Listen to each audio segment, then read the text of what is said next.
Alrighty, friends and fiends, let's go ahead and get this show on the road, shall we? So, hey, welcome to the stream.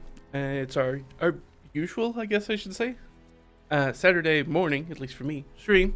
So we're going to hop on and work on the more character development and world development for the solo game that's going to come up and run. Again, I say this at the beginning because I think this is our third video that I've been working on it. You don't need to do all this legwork before you start playing. If you want to do some sort of solo D&D or Ironsworn or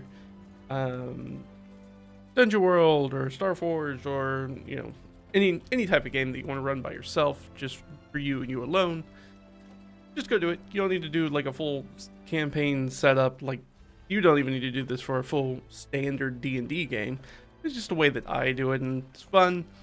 For me, it allows me to do some world building within my world so that I have ulterior motives in addition to just playing a game. So you don't need to do all this, but that's where we are. You're wondering about it. So I don't want you guys to be intimidated to it. Hopefully it's interesting. Hopefully you get stuff out of it and you want to do it, but don't be intimidated by it. Like, you have to do all this legwork, all these like hours of setup before you start rolling dice. Dude. As far as playing, you don't need to do that. Just jump in and go. So, yeah, we're continuing our setup for the solo D&D game, A River Apart. If you haven't checked out the previous streams, I've now made a playlist now that we have more than one video. So you can jump back and do it and grab that. And when I get the opportunity on YouTube after this video, we'll make sure to add it at the end card. Anything else? Oh, yeah. If you want more kind of content, of course, like it, subscribe it, follow it, do all the things that they ask for you to do, so we can all be mindless consumers of content. So we can do that. Anything else? Oh, if you're on Twitch, you can catch all of this over on YouTube. It's at Red Ragged Phoenix channel, if you're watching on Twitch. Alright, let's get back to the campaign side. So let's talk about what we did in our last stream. So in the last stream, we did, and look at my notes, So in the last stream, we added some points of interest to our county scale map that was 10 nautical mile hexes across from side to side, which is just a little bit larger than standard miles. That's all you need to know. We do it because it scales really well from sizes when you start looking at things like lines of longitude and latitude, because they fit very neatly in there because that's the measurement they use for that. So I just kept that measurement, and works really well for other reasons that aren't important here. We have videos about that if you want to go check that out. Determine the most likely course for our PC's flight from the Prince's Court to their new fief. That was one of the main things that we wanted to do last time. We know that they're going to take that straight and narrow path. It doesn't look like there's going to be a ton of stuff that's in their way. I don't think. I think everything's going to be pretty straightforward for them. And we also ironed out some decisions about our player character for the first time. So we know that they're going to be a thin. We know they're going to be male. We know they're going to be a heifer, which is this world's conglomeration of gnomes and halflings and other sort of small creature folk. Could you play, because this is the world that I run the D&D game, could you play as a player in my game a goblin? Yes, I will ask you, do you want to play a goblin to be a goblin, or do you want to play a goblin because you want the mechanical aspects of it? If you want the mechanical aspects of it, we'll just reskin that as being a heifer, and you'll be the same size and do all those things. Just so if somebody was like, I really want to play a Leonin or something like that, it's like, you could, but that's going to make things very difficult for you, because otherwise, if you want to play goblins specifically for being a goblin, I would remind them that, at least in this world, goblins are extremely rare as far as being considered civilized people. So it's very rare to come across a group of goblins or a conglomeration of goblins that we considered civilized. Most of them are considered very much sort of monsters that live on the outskirts. So you would have to deal with that. If you're okay dealing with all that in character, and then know that it's going to be sort of a Sisyphean uphill battle against people, if that's an interesting part of the character that you want to play, then absolutely we'll do We know that our PC's name is going to be Reed. We know that we found out that they had a pretty crappy childhood before they became awarded the Prince, which happened pretty early on. I think we decided that they were going to be about 8-ish, somewhere between 8 and 10 is when they were going to become a ward of the Prince. We found out they had a crappy childhood. They were very much alone. They did not have a lot of friends at home, back in their home village. Very reminiscent, at least at the time of recording this, of the Punch. That's the baby monkey at the Ichikawa Zoo that the other monkeys kind of did not want to accept into their fold. I believe that they've come around on that. I believe they are accepting Punch now, but in the beginning they were not. It is very sad. We also know that Reed has a very nasty sword scar across their chest from an attack on the village. So, you know, things are not great. Doesn't have any siblings. We actually ended up rolling no siblings, which is very, very quite rare. Rolling on the Xanthos Guide to Everything, this is your life tables, because usually you end up with like anywhere from like 3 to 7 siblings. That's very common. We did not end up with that, so not a large family. And we do know that his birth mother was ill and has been sequestered away in some corner of the realm. I can't remember. I think we identified one potential place that might be, but I would have to go back and look at it because I believe that there is a charity hospital in the realm. In fact, I've got the stuff in front of me. Look, so I'm gonna go look.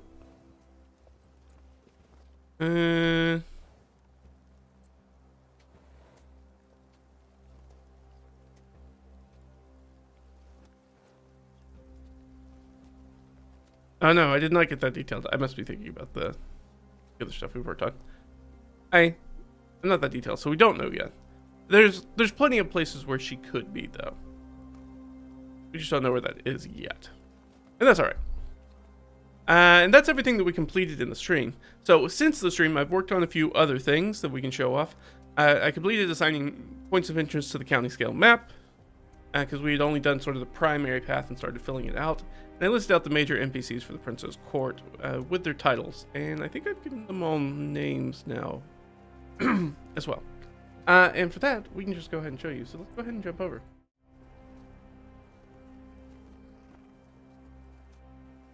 Da, da, da.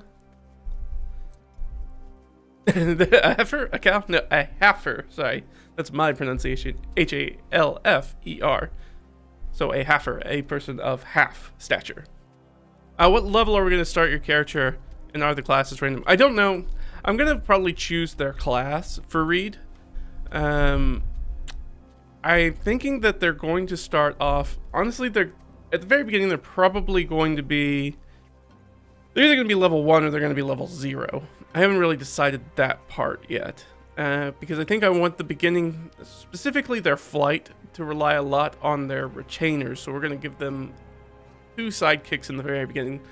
Essentially the people who are going to show up to pick them up at their ceremony where they're going to be given their title and land, and take them and support them in their new sort of holding. But I want the sidekicks to have a lot of focus in that, to really show off exactly how much Reed's going to need these people in the coming days and weeks and months and potentially years. So I'm thinking either 0 or 1. I was thinking 0, and then when they get to their goal, when they actually complete getting to the spot that they need to get to on the map, then they'll get their first level. I'm thinking that's what I'm leaning towards, but nothing's in stone yet as far as that's concerned. Move this out of the way. I realize you can't see that, but I'm moving stuff. All right. So this was the county map, everything. So I put down here are our county level locations. So this is everything that's would be a second tier of adventure that the PCs could deal with. The PC could deal with. So that's, as far as D&D is concerned, that's party levels 5 through 10. There you go. We can show you what they look like on the map. Hup. We're very zoomed out.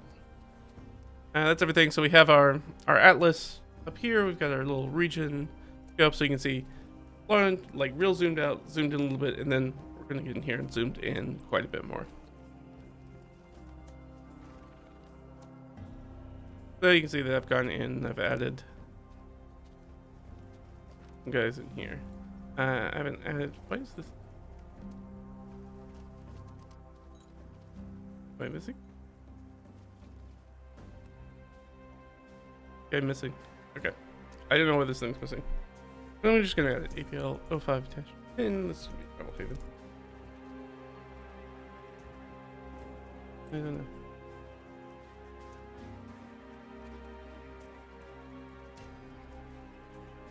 Okay, that all looks correct now.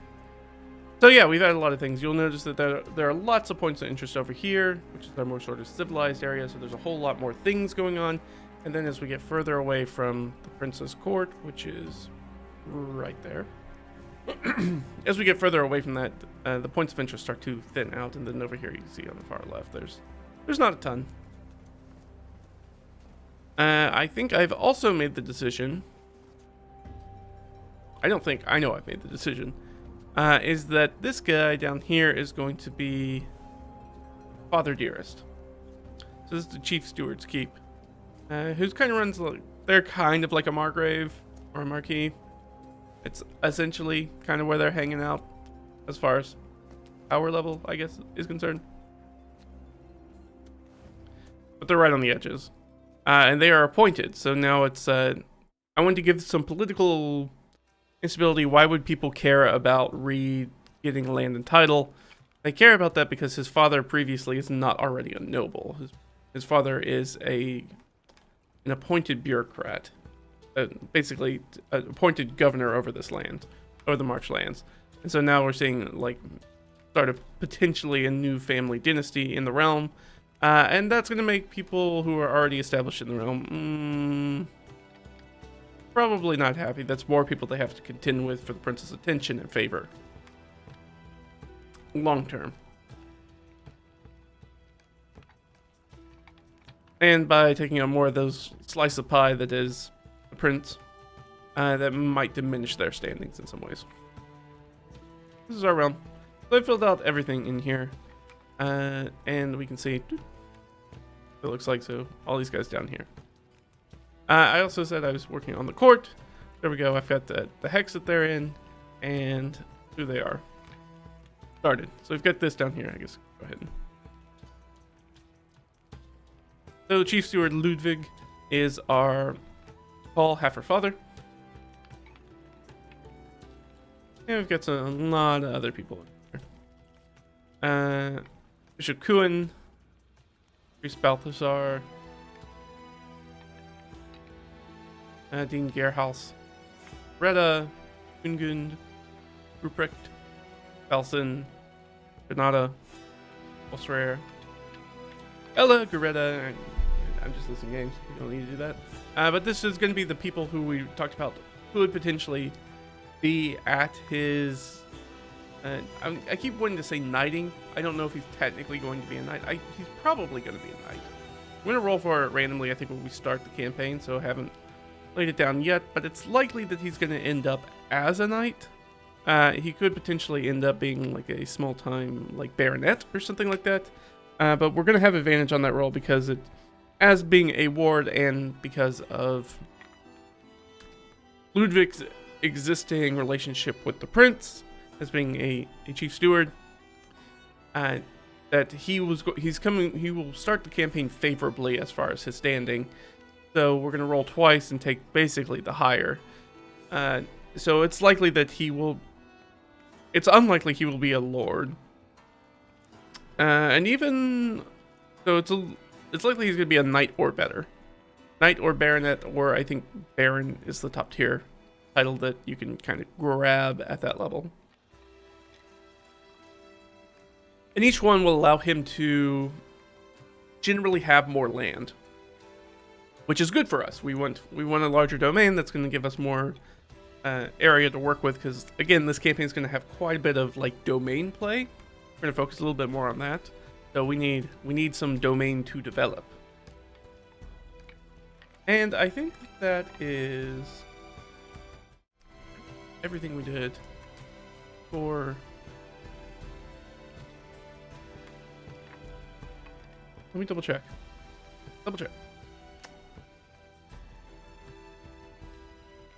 Yeah, we listed down the major. Yeah, alright, so our focus today, we got a few different things that we're going to focus on today. We basically have 5 different things we're going to try to focus on. We're going to add some roads and rivers. And add our river. We don't need to add rivers. The rivers are there. We need to add some roads and some river classifications so we know kind of how the size are. I did a stream a few weeks ago if you want to see about the river classification sizes.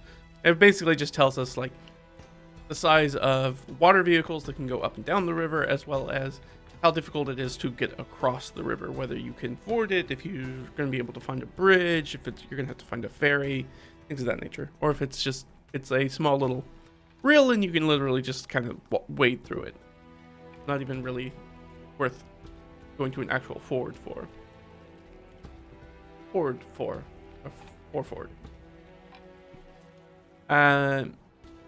we're going to do that.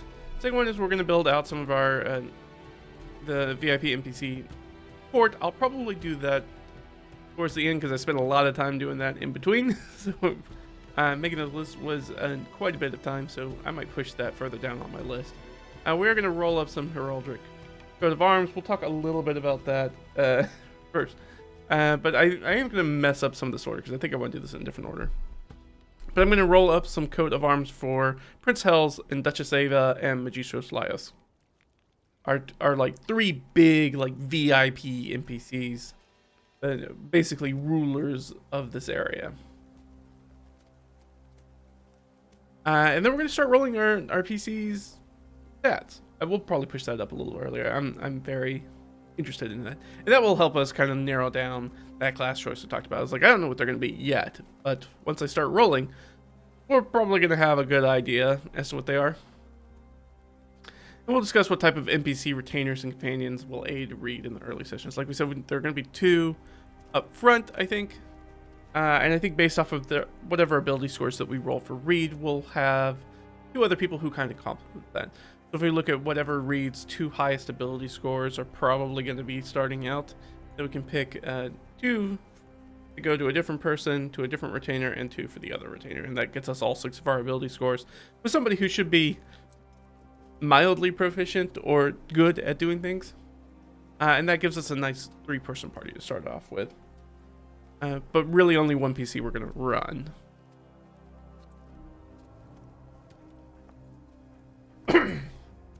I believe that's sticking it to the sticking place, so let's do this. Yeah, that's everything we need to know about the stream, so let's go do the stream. Stop talking about it and start doing it. Okay,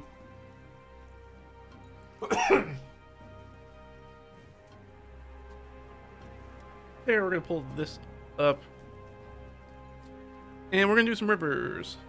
You know what? I actually need to pull up the river document. So that's gonna be important for me. That was the thing that I knew I was forgetting to pull something up.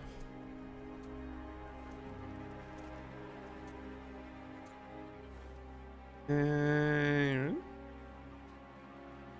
right one? It sure is.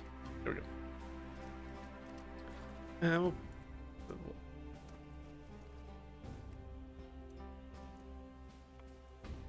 And we can go ahead with that. Get out of here. Okay.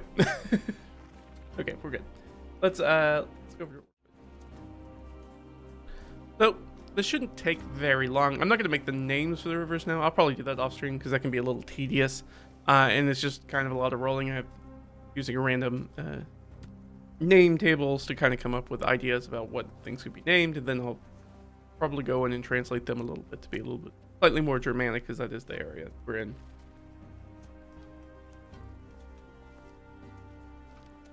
So, but we can start here.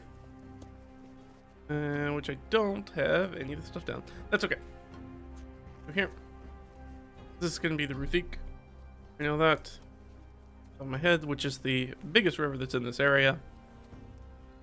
I'm going to go down in here. That will be the scale for it as well. We'll just add that to all these little guys down here.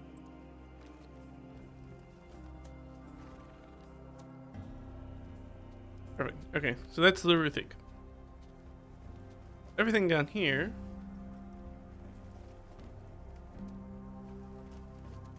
Wait, what's on here?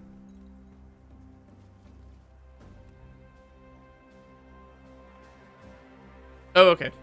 I'm interpreting my own things. I was like, how's this river being fed from swamp? Yeah, because it's being fed from this mountain. Oh, that's why. All right, wrong. We're good. All right, so we are at the counting scale, so we know everything as far as the upper course is going to be brooks. That's very easy, so we can do that down here. So we know this is going to be a brook. And we know this will be a brook.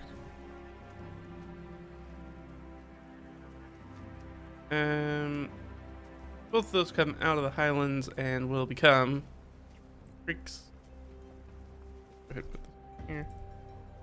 You know what? I'm going to add this here because I can't imagine these aren't going to be connected if we ever drop the scale on it. And then this will be whatever after creek. Stream.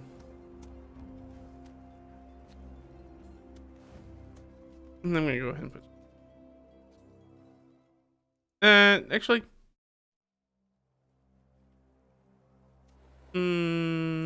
yeah, I'd still say this is probably pretty middle, or... I don't know. That's... could be a major confluence. Go ahead and say this is a river. And the likelihood is that this river is going to come down and immediately hit the Ruthic down here. So, it's not going to be... probably not going to be a very long river. Only a little bit. It's only going to go for, let's see. I guess technically we could say that most of this is probably the higher course. Do I like that? Yeah, I like that. I changed my mind. That's okay, I can do that. We can always change our mind if we feel like it. Just because of the amount of distance it's flowing. Alright, and well, we knew that this was in the highlands, so we know that this will also be a brook. And that should get us everything that's in this first hex. We're going to do all the rivers first, and then I'll come back and start looking at some roads. Brook. Little hillside here. Yeah, this will also be a brook.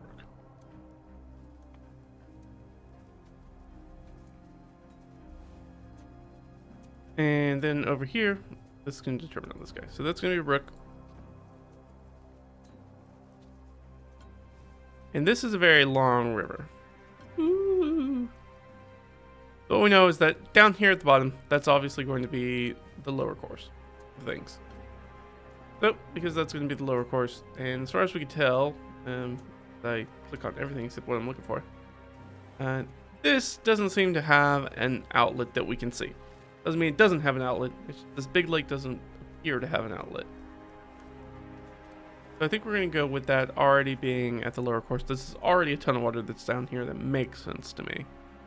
A suspicious amount of water for what this one kind of tributary into it seems to be. Well, two, technically. So I think it's got to be the lower course, which makes things very easy for us. So we basically can divide everything into thirds for creeks, streams, and rivers. So we have 1, 2, 3, 4, 5, 6, 7, 8, 9, 10, 11, 12, 12. All right. That makes it super easy. That just goes 4, 4, 4. I like it. So that leaves us with 1/3 creeks, 1/3 streams, 1/3 river. So creek. Creek. Not that kind of creek. Homonyms. Creek. And one more. Which is good because it means that we're going to get right to river size or right to stream size when we get over to where the prince's court is, which will be very useful for us. It means it's already a slightly larger river. Let's look at streams real quick. So here's a stream. So we know that the channel width is about 35 to 100 feet. Sorry, I'm using Imperial. I'm in the US. That's what we do. And I think I have the metrics down here. Yeah. So about a third to 1.5 meters for depth. So about 1 to 5 feet. So you can get across it. But fords are pretty rare because that's, I don't know if you've ever tried to walk across moving water, but anything that's up to basically kind of your knees becomes really difficult. So this would be, you could technically probably find a spot where you could ford it, but it's unlikely. So there's probably going to be a bridge that goes into, probably a drawbridge that goes into the prince's castle. Because they are probably going to use that stream as a defensive, at least part of the boat. And it allows you to get like some small boats and rafts through there, but not large boats, not barges, not anything like that. So everything that's going to be coming through there, trade on the river is manageable, but it's in very small quantities. So the frequency is going to be probably pretty high. Lots of small boats, which is good. I like it.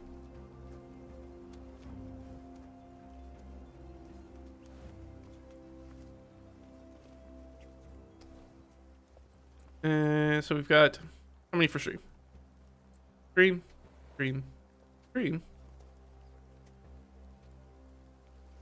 and stream.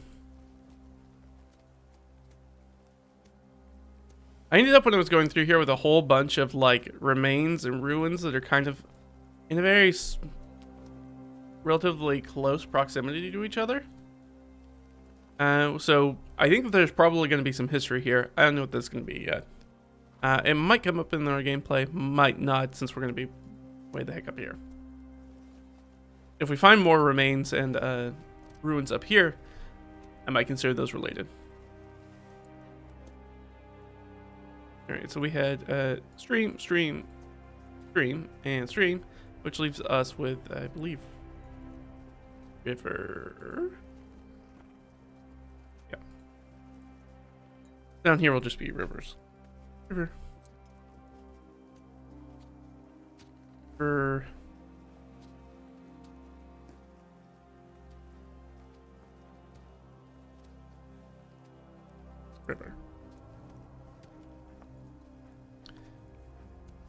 Great. So that got us up here, which is what we were trying to fill out. And has filled out quite a bit of down here. We're going to have up here. These are going to be brooks as well. Then we'll just make our way back across. Brooks. These creeks. As they come out of the upper path. I'm gonna leave this as creek because most of it's there, even though confluence is down here. I'm gonna leave all of these at creek level. That's a little bit drier area. So that becomes this one. And then we'll move off, and then we'll probably become river. Now again, we don't know the entire course of this river. It's likely that these rivers also circle back in and feed back into this giant lake that's here. Not giant as far as the scale that we're looking at. It's not the biggest lake in the world by any means.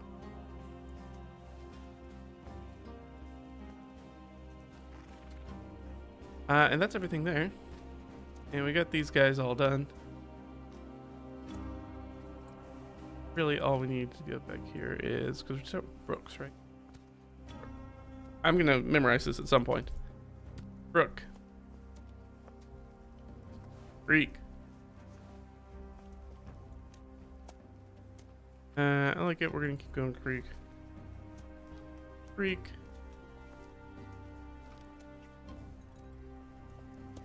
We'll do creek. Well, where these two would probably come together, which is going to be actually right here. I guess we should probably, since this is river, probably go ahead and make this stream. That actually makes more sense. Heck, we'll do this. Yeah, we can do that. No. Because I think it would be more turgid, faster moving, but it's literally in between two swamps, so, you know what, I'll zoom in for you guys a little bit. Realize that, oh, alright, I didn't mean to zoom in that much, but that's okay, we can work at this scale. I'm gonna guess that the water doesn't move very quickly in between two swamps. I could be wrong. My hydrology knowledge is mediocre. Let's put it that way. But that gives us all these guys down here, which leads us up here. So, brook. So this one's got a long ways.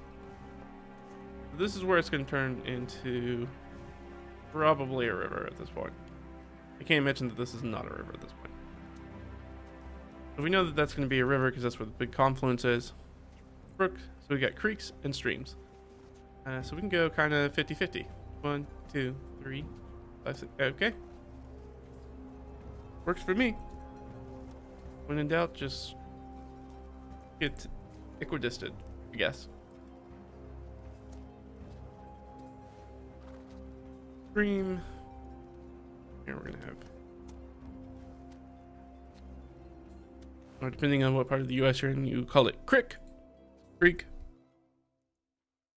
Down to the creek.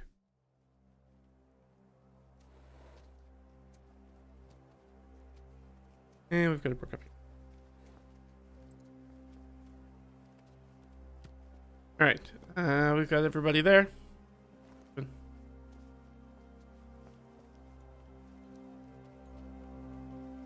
Well, we know this is a river. It can't get any larger than a river. And guys.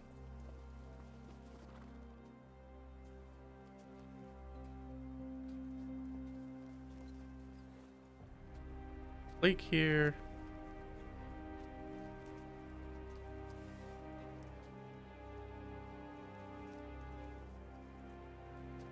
This will have to be stream.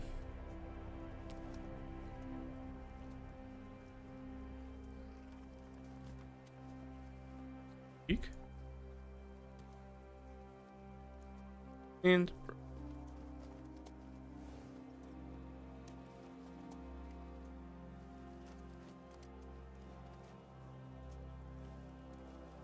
we're just gonna leave us with this long tail of stuff down here. So we know everything's going to, at this scale, basically starts as a brook. I like to keep it as brook. There are smaller classifications that we can get into. Like if we look up here, we still have rills that we can get into.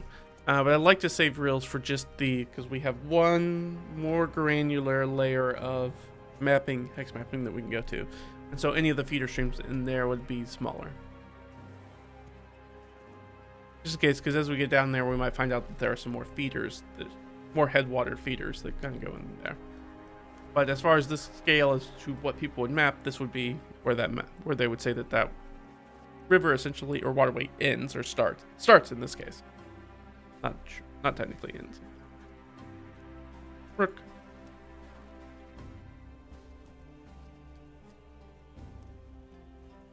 Very fun, just the way that this worked out. And this one is a little bit troubling. This one did give me some trouble when I was giving it, because I was like, do I really? Because technically this marsh could be just part of this lake. I was like, I don't know. And I was just kind of letting the dice do its thing. It's like, it did kind of wind away. It's not that big of a deal if it doesn't. If I decide to, at some point, go back in and change this. And the likelihood is that we're probably not going to spend a lot of time in here in the campaign, if at all go here. Because there's really only like 2 points of interest down here. There's a ruins and a meeting place. Neither of which will probably be particularly useful to our campaign, that I suspect. Especially being fully kind of on the other side of the area that are suggested or intended or expected play area. We're probably not going to go over there, so I don't need to worry too much about the river, but I could have just swapped it out right here into the water, to this big lake. But it might be coming down the other hillside, so I kind of kept it separate. Alright, we know that these are streams, we know these are brooks, which means that everything in between has got to be creeks.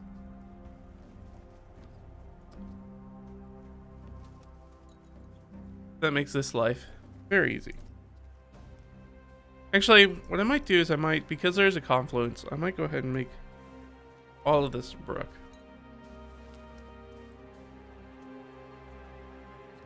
Remember that the rules are there for us to just kind of mess around with. So we can say that these little feeder streams are not particularly powerful, since all of this, like a stream could, I guess I changed my mind. The stream could be all the way back to here, and then these could be creeks. I actually like that better. So, I can always change my mind.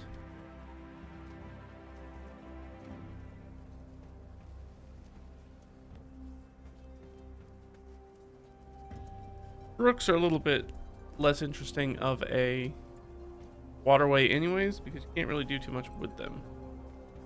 Because you can't really have any boats on them, really.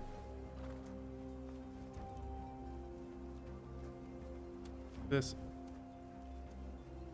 I think we'll just do, I guess, 50-50. 4, 5, 6, 7, 8, 9. We'll do, maybe once it gets into the bendy part. So yeah, do that. Let's keep. We're gonna keep these all as creeks.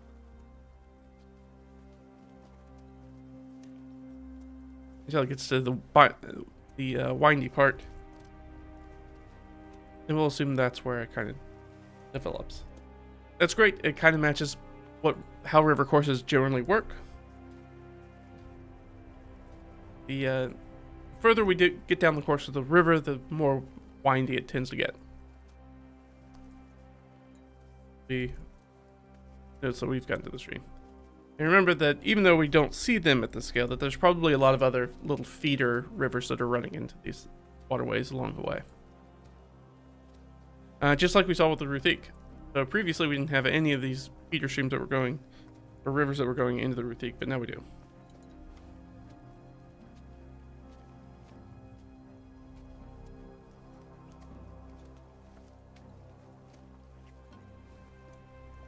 This might seem a little tedious, and I understand that. Like I said, you don't need to do all this to run a D&D game. This is just a weird thing that I like to do. I like to know all these little details, all these little specifics about the world, just so I can incorporate them. So when they come across, because waterways are a nice, fun challenge I find in D&D games, because you can walk across them, and the point that you get to them, they become an obstacle, and they, surprisingly in D&D, rivers don't have stat blocks, so player characters can't kill their way across the river if it stands in their way. Like, no, you have to figure out how to get it. It means that you're gonna have to use spells. If they're higher level, they'll have spells to get across rivers. They'll have water walk or some sort of teleportation or fly, or there's tons of spells for them to get across. They could have magic items like a folding boat or something like that allows them to get across rivers very easily for the most part without having to carry around a big boat with them the entire time. These are all these little fun ephemera of D&D Gone Past that doesn't get used a lot in contemporary D&D, but I like rivers because, like I said, it is, especially with contemporary D&D, there are lots of players want to kill challenges. Like, so if you ever get tired of your players walking all over your combats, one of the ways to get around that is to stop throwing things they can kill at them. Can't kill the water. They'll try, but they can't do it. And so the entire challenge comes from being able to get across it and not get swept away or drown in heavy armor or things like that. So I like having this stuff in here so I know when they get to a waterway, number one, I know that they have to cross them as they're moving around. And then what their options are for actually crossing them. I believe that's everything here. I think we hit everything here. Heck, we did. Alright. We got nothing going on in this hex. We don't really have anything going on in this hex. Now, again, we have this lake that's down here. So, that lake could be fed from a number of things. It could just be the rain floods down in there. It's just kind of like a bowl, and there's no real specific waterways there. Remember that we have another scale of map below where there might be some smaller hills and stuff that have little feeder rills and things like that run in here that we just don't see at this scale. And we have done everything down here. Did we get this guy? Yeah. Right. We've got all those. That leaves us just with this guy down here. So, this is one of those problems that we have when I'm doing mapping like this, is that I don't know how long this river's going to run. So, it gets pretty windy pretty quickly. And so I'm thinking that everything... Once we hit this swamp-like area, which is where the Chief Steward's Keep is, I think that that is where I'm going to put... beginning of our stream.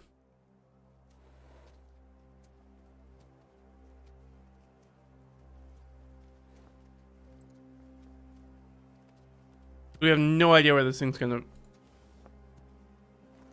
dump out into. Is it gonna hit another river? Is it going to hit the coast? It could hit the coast. We're a bit far from the coast, but it could hit the coast. Unlikely to, though. Let me... Like, the coast is right here. And this is, like, right here. Where's the region is? So, like, it could run across here and end up just kind of dumping out into the waterway that's over here. But that's pretty unlikely. It would have to get way the heck over here. Nope, actually, now looking at that, that is pretty much impossible. Because to do that, it would have to fully cross the Ruthique, and it won't. You can't cross rivers. They're not like intersections. So it'll definitely run into the Ruthique if it doesn't run into some other sort of little feeder stream back down in here. Which is probably what it will do. There's probably gonna be a stream coming out of here.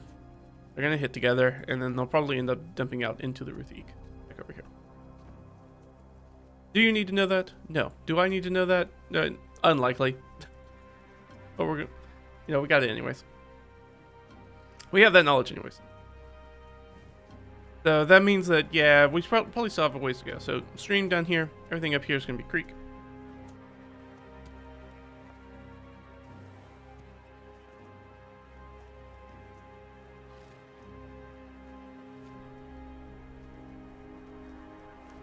Just make it a little bit faster on myself. Copying and pasting these.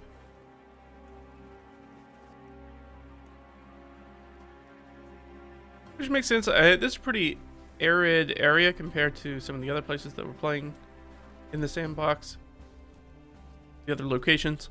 So it makes sense that this is probably... Sorry. I could bust the brook down a little bit, but this is generally, I consider the upper course of the river to generally be the highlands, if we ever need to dump out of them. So we don't really have any of those here. So.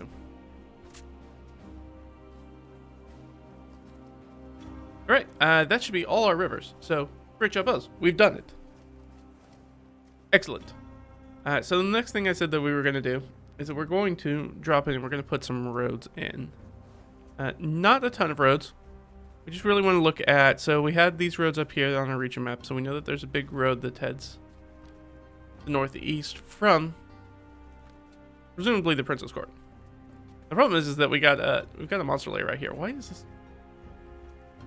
Some of these things, it's like some of these things that I put down stuff for, and then info is all over the place with these. Why did I put... It's fine. Like, some of these things have stuff and some of these things don't. I don't know if this is a problem with... Like, just missing stuff? Put everything in the right spot, right? Okay. Like, some of these things that I did put... Yeah, now I'm remembering. It's like, yeah, some of these things I did just kind of go in and add extra info to. Other of these things I didn't. Like, I didn't put any information for the dungeon or layer that's here. It's fine, because I'm keeping that all separate in a different key in this other key over here. But it is a little annoying at the inconsistency. I'm annoyed by the inconsistency, and I did it. So, that's me not looking out for future me. That's okay. All right, so we need a road. We know that this road's going to go. It's going to pop off over here. We need to figure out how our little path to get there, so we can know where we're starting from and we know where we're going to. Well, generally, we want to avoid going through the deserts. Lots of people don't enjoy going through the desert. We also want to make sure that we avoid that. But we do have this little rest stop, a travel haven here. Lead us through here to this village, which seems pretty good. And we can go back through here, then to maybe this governor's keep. It's basically, do we want to go this left route and go up that way? Or we can go this right route and go that way. I think we'll do the right route because it goes through the least amount of desert. Get us to where we want to go. It might hit this village.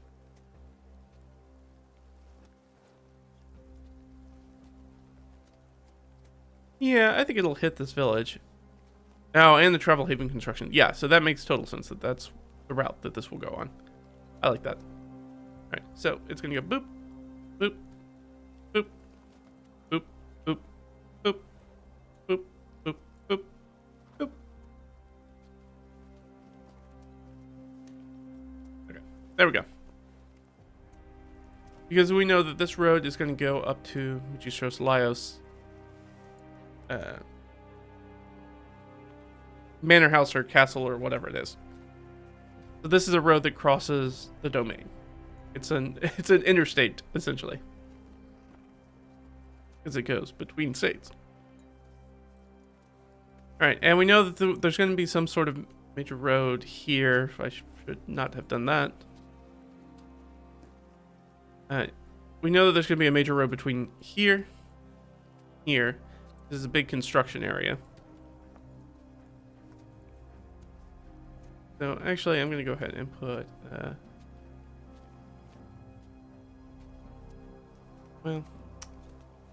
well, snark.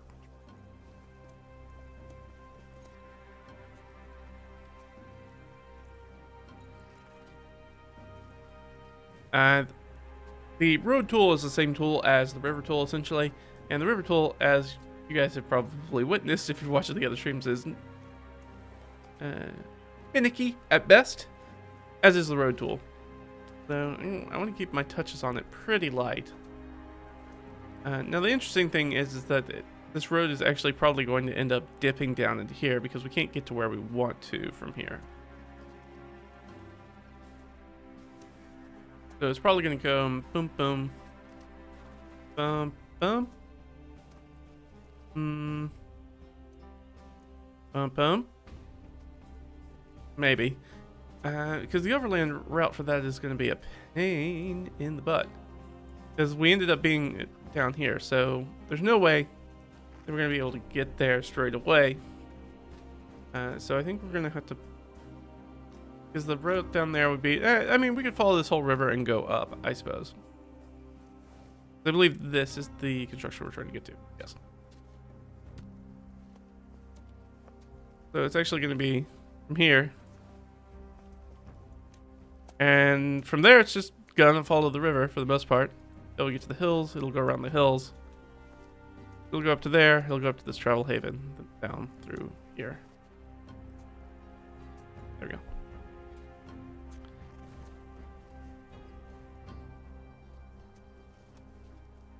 So that actually ends up taking a very circuitous route. So very funny because what we'll end up doing is we can actually do this. They take our route and be like, it actually goes here, here, here, here.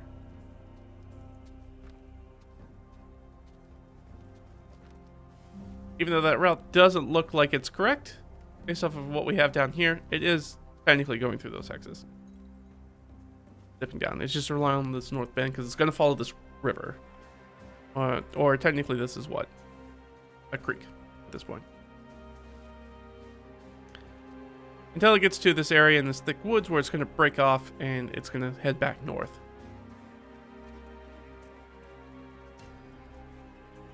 Now, ooh, that's true. I didn't think about that. We could just bust through. Why would we go through that route when we could go through this route? I try not to put things through these border hexes just because it makes things a little bit more. Ooh, not what I meant to do. Yeah, by the way, if you were wondering, you can also do hexes oriented in the other way or squares. XDML program we're using. But just because there's a little bit of a pain in the butt to keep an eye on these border hexes because they're technically in between hexes, so they're a little bit funky as to keeping track of them and like a key or things like that. So try not to put stuff through them, but it would make more sense if they just kind of hit where this religious site is and they were like, and that's where you break off and you just head northwest straight. So I do think that I am going to return this. We're going to return to Cinder. And we are instead just going to take the straight and narrow path because that is probably what would happen. So there. So technically we can update this route a little bit. Like, okay, so actually it doesn't really go through this hex at all. Instead it does this. And of course now we're getting into the part where it's gonna get fussy. It's a fussy tool. Hi. Thank you. Alright.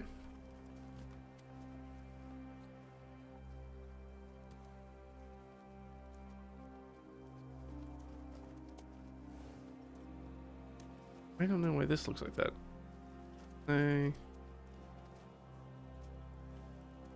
Oh, okay, good. Yes. What you see is we want to hit lots of points of interest with our road because it makes sense that points of interest would grow along the points of interest would grow along where the traffic is. So that's gonna be around sort of the rivers and around the foot traffic. It's just still a world building phase. It is, yeah. So we are we're filling out some roads and rivers right now.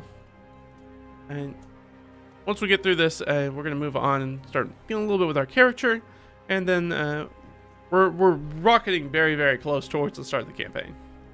We're running out of things that we need to kind of firm up. But yeah, this is still. I mean, the world building will be extensive. It'll continue on once we start playing because there's just not. We can't accommodate for everything. But this will give us such a firm grasp that it won't be as much time with me sitting in session being like, I wonder what could be. I want to firm down some of the most elemental things. That way I can knock this out when we're playing. It'll be a little bit more entertaining. A little bit, hopefully, faster paced. A little less of me scratching my head while I think about stuff. Those are up here. Any of these guys that are down here, we don't really have anything else in our realm that we could drop in. So I could at this point make a whole bunch of roads to a whole bunch of different points of interest between lots of places. Like these places would probably all be connected. This one to here. So getting there is probably a schlep for the prince.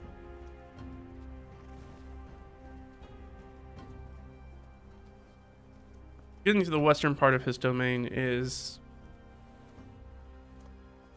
there's large parts of his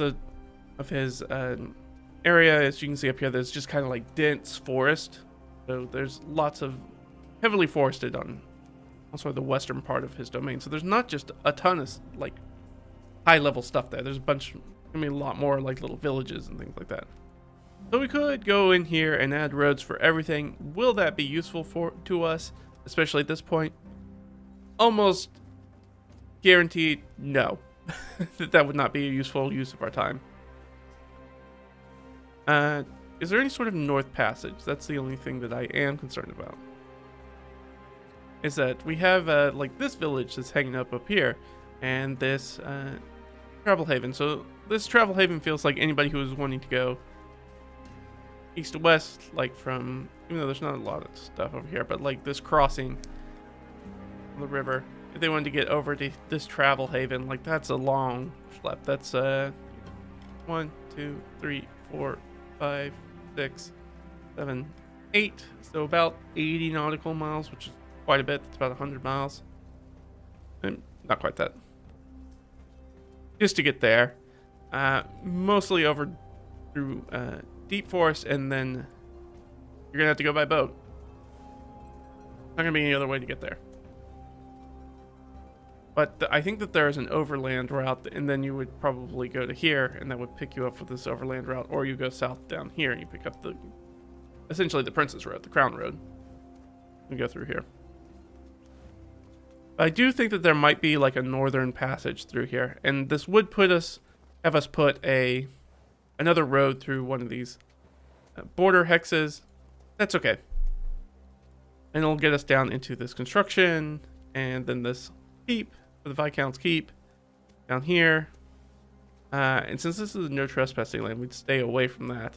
And we'd probably have to go through here. Actually, this will probably be a split point, and then they either goes up here or goes down there, which I'm okay with. Let's do that. I think that this is how this is gonna go.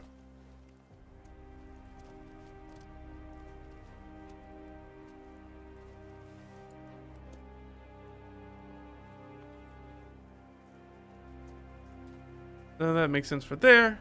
And then if we get down, if we head down this way,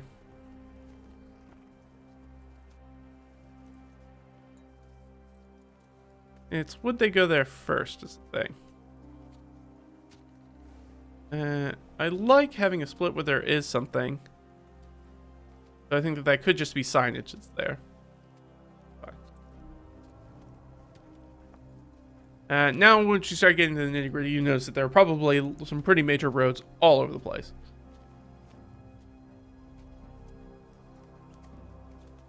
That will be...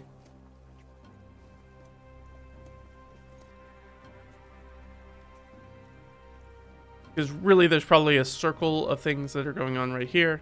A little circular road that's kind of running in between these three locations.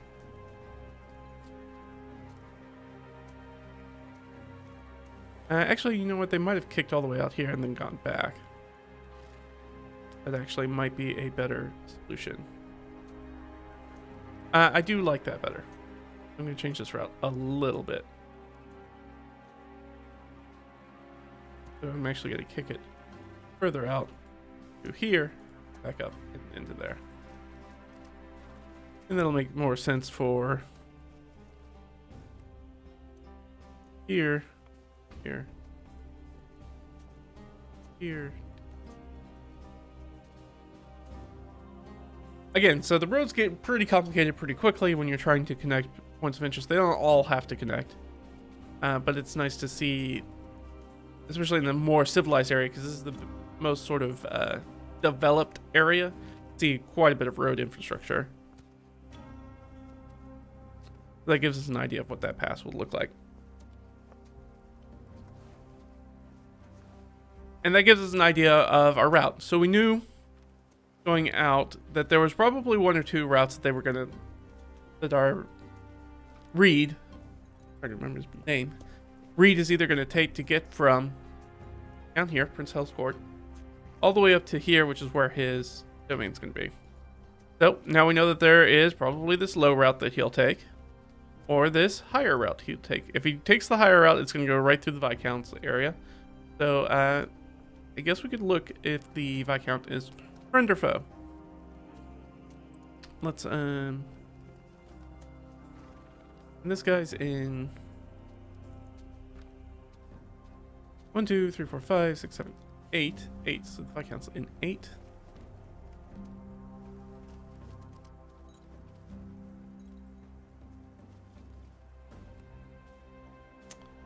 Oh, that tells you exactly how far I'd gotten.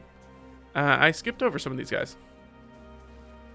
I didn't know if they were going to be interested, disinterested. I'm going to change some of this verbiage, but we can roll those d6s real quick.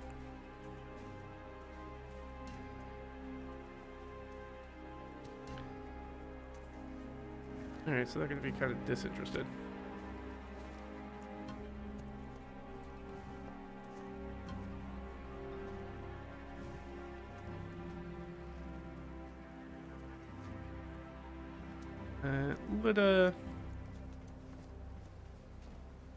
That'll be all the road stuff that we're gonna do. So they're gonna be slightly friendly.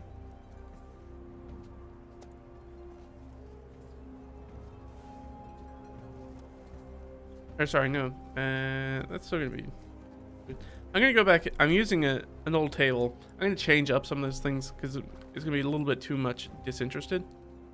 And I want it a little bit more granular so they're open or how they feel. All right, so they are unfriendly.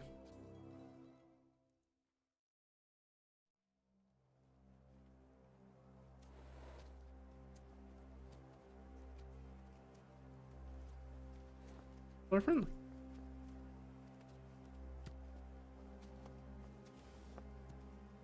Going. All right, so interested, and ally. Interesting. I think it's the first ally we have.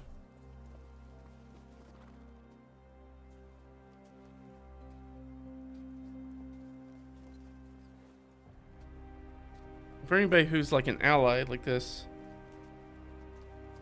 prior or really prioress, she's in 1108. All right, let's find 1108 real quick. Oh. Zoom. 5, 6, 7, 8, 9, 10, 11. And 7, 8. Okay, so she's right here. Then that'll definitely be the path that we take. We know that we have one good ally.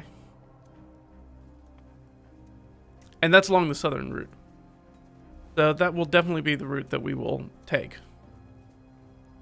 Now we may at some point have to stay off the main road. That's okay. That'll get us where we need to go. That'll allow us to get up. So we'll take from here. Zoom in a little bit. How about that?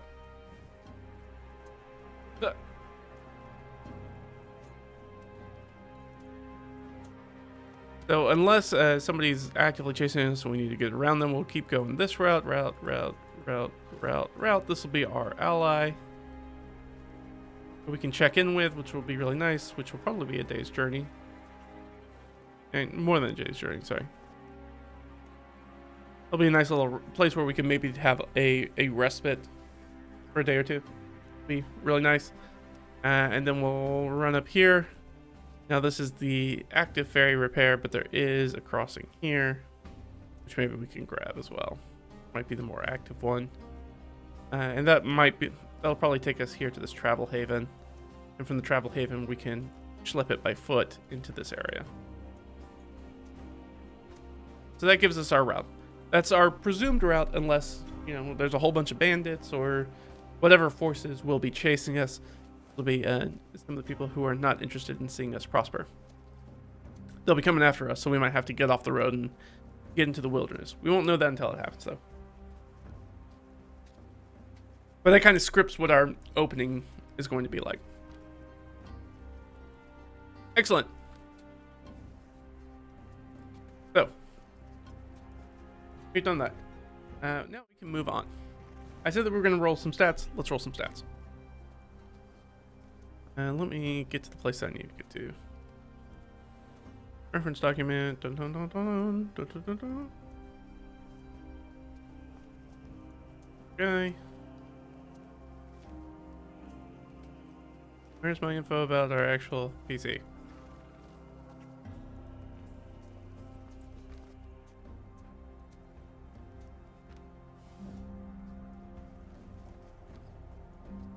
Setting. Oh, there we go. There's our PC generation notes. It took me a minute. Alright. Let's, where do you back? Ah. Way down there. Okay. Hello? Why didn't you move me? I don't know why I did that. Alright, so here's what we know. Here's what we know about our PCs so far. The name's Reed, they're a halfer, they're obviously small. We decided to use the full halfling background so they have advantage against frightened. They can move through any medium or larger creature space. That's very useful for a guy who's probably going to be doing a lot of running in the beginning and not a lot of combat. He's going to probably be trying to get away from combat. Especially if we decide that he's not going to have a if he's not going to have any class levels. Can hide when they're obscured by medium or larger creatures, which is very useful, which means they can hide behind their retainers most likely. And of course they get the nice lucky, which allows them to reroll a 1 on D20 test, but they must take the new one. So less likely to crit fail. Now, because this is in here, it does kind of make me want to play with some crit fail rules of some type. Just because it's unlikely for our PC to run up against it, so it means it's more likely that the bad guys are going to have it, which could add a little layer of fun for us. A little advantage in a world that is, the way that we've kind of set it up is probably going to be here to try to kill our PC. His life is going to be difficult. It might be brutal, it might be short. So if we can give him an advantage, as in giving them a fumble chart that he has a significantly less chance of having to roll on, might be worthwhile. And really lean into the lucky aspect of him. We know that he's going to be male. We know that he's going to be thin, average height, normal dress. One of the things that we did roll up is he's going to have some sort of bold eye makeup. I think this is probably going to be some sort of, it's either going to be religious or it's going to be tied to maybe his family or the place where he comes from. I think. Got to set it up. You know, he makes a lot of informed decisions. He has a lot of humility, and he has a hidden talent, which is that he's a great cook. So we will give him cooking proficiency for sure. And we're going to give him his background, which is noble, so he's going to get history, persuasion, and playing cards. He also gets the skilled feat, which means he'll get 3 more proficiencies. And he'll come out with fine clothes, a signet ring, a scroll of pedigree, and a purse with 25 gold. And then we had all the Xanthar, this is your life. Born in the midwife's home, doesn't have any siblings, father's alive and well, he has a stepmother who's alive and has a successful textile trade, and everybody's very friendly. His mother's alive but sickly, taken away due to illness. Maybe that's who our ally is. Now, we haven't rolled for that yet, but we know that this person right here is going to be an ally of ours. This is a religious location. We might bend and twist and force this to be like a hospital of some type, and this might be the place where a sick mother is, and so now it creates why there's a relationship between specifically Reed and the person who's the prioress. We know this, if she's prioress, that there's going to be some sort of priory here, which is like an abbey but smaller. So all right, see, we put the stuff down. We can see it start to get together. I like it. Which will be a nice send-off. It'd be like you get to see your sick mother, maybe, and then you head off to a brave new world and wilderness to hopefully not die. And then we had all this stuff, yeah. We talked about it already. Reward of the Prince, we have, the parents have a medium relationship with it. The PC has a friendly relationship with it. That improves our initial title and land claim size. We're going to get advantage on that roll. And we're going to come in Age of Fort. We don't know what religion our character follows. I assume, I'm thinking with maybe the eyes that they're probably going to be of the folk religion in the area and not the primary invasive religion of the world, especially with the priest paints the legends. Oh no, sorry, that's the coming of age ceremony. So we know we're going to have support friends, lovers, rivals, and enemies, so we know we're going to do that. So we know our parent is not landed nobility. That's what I thought at first, but this is not. And I guess we could say that the we'll say that the mother is the mother of landed nobility. Now that the father's got an appointment, I think that's extremely unlikely. Or not extremely unlikely, I'll say unlikely. Okay, with 11, that answer is still yes. Okay, so our mother, I suppose. So is a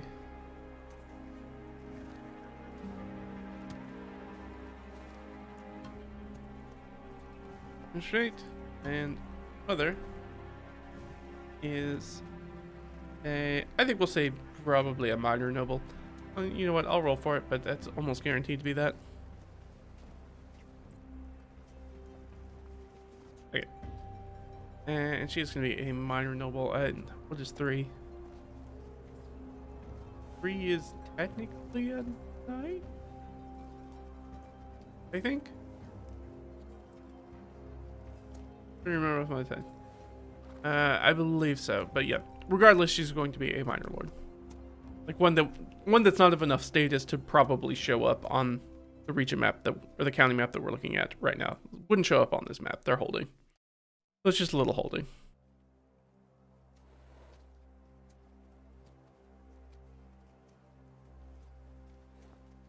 We'll say is from a minor noble family. She may not be the firstborn, so she might not actually be inheriting anything. Also, I don't know how traditional we're going to get with this campaign, whether women can hold titles or not. Actually, no, we already know that women can hold titles, yes. But we don't know if she is firstborn or not, if she has that title, if her father or mother still are alive, or grandparents are alive and have that title, or if there is an uncle or aunt hanging out in the background somewhere that maybe has the title instead. All right, so we don't know our retainers, but let's do our stats real quick. Stats. All right, so here's what we know. We know that we are going to get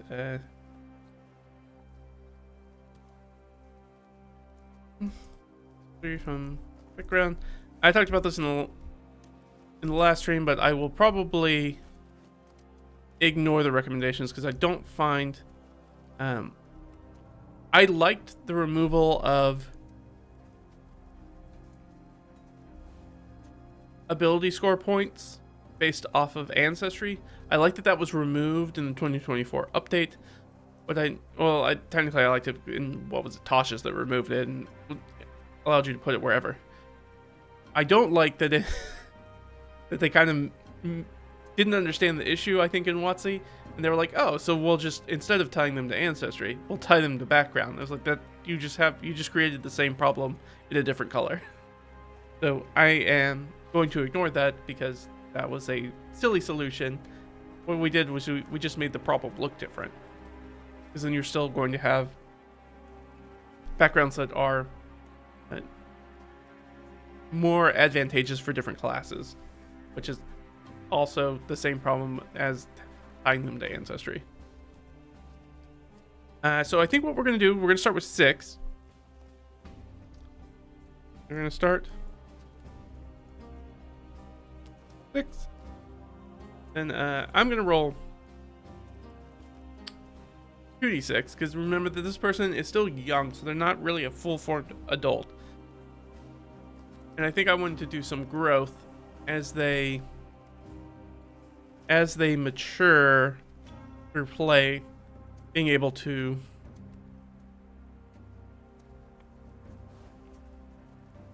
now I'm trying to just think, do I want to do 1d6 then another d6, or do I want to do 2d6 and then maybe replace them later?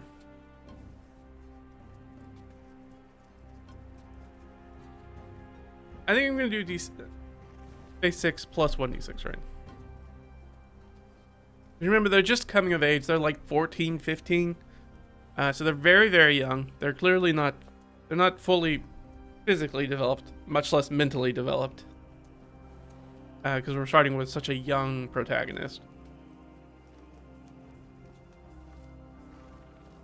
Here, I'll just add this. Us to add 26 and as adventure continues.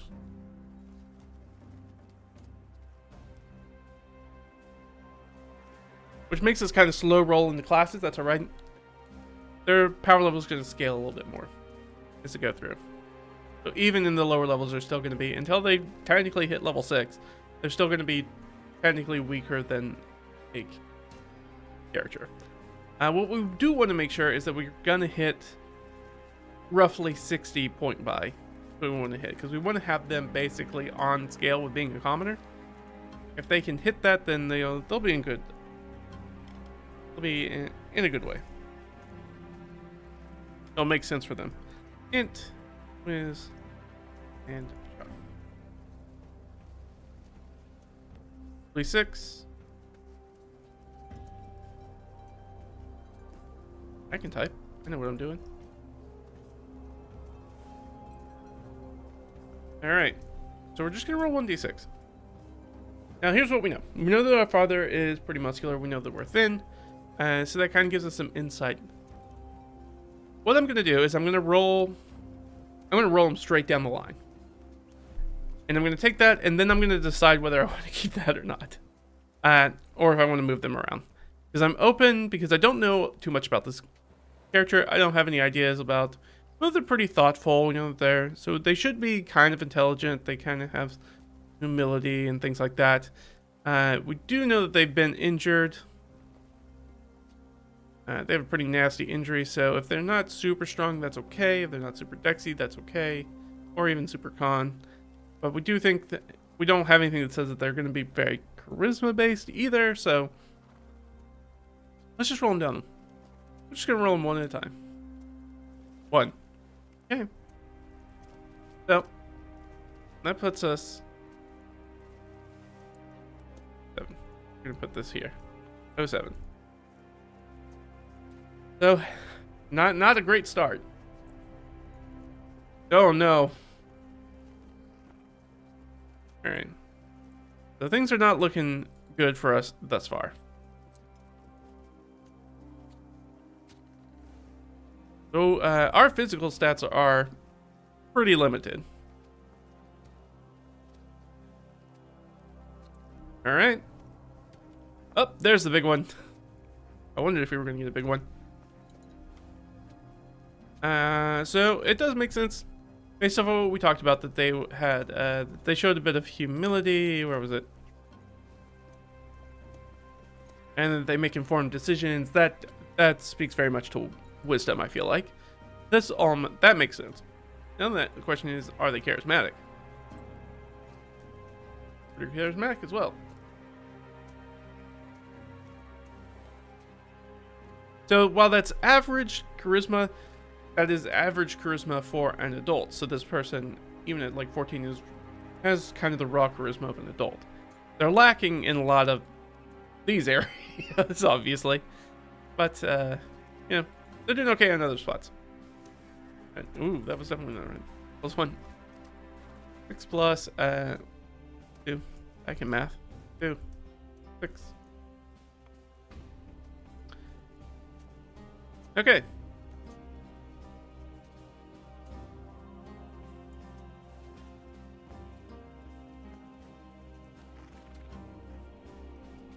I like this. So I did... It's going to be basically a flat 6 plus 2d6. So I think these are going to be our stats for our initial adventure. And then, yeah, I think this is what I'm going to do. All right.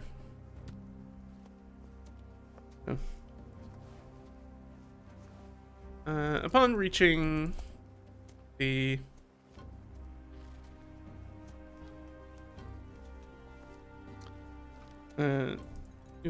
eighth, I guess. Roll an additional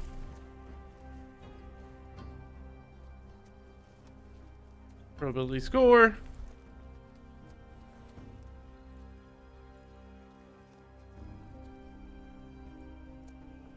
for ongoing level ups, allowing opportunity to re-roll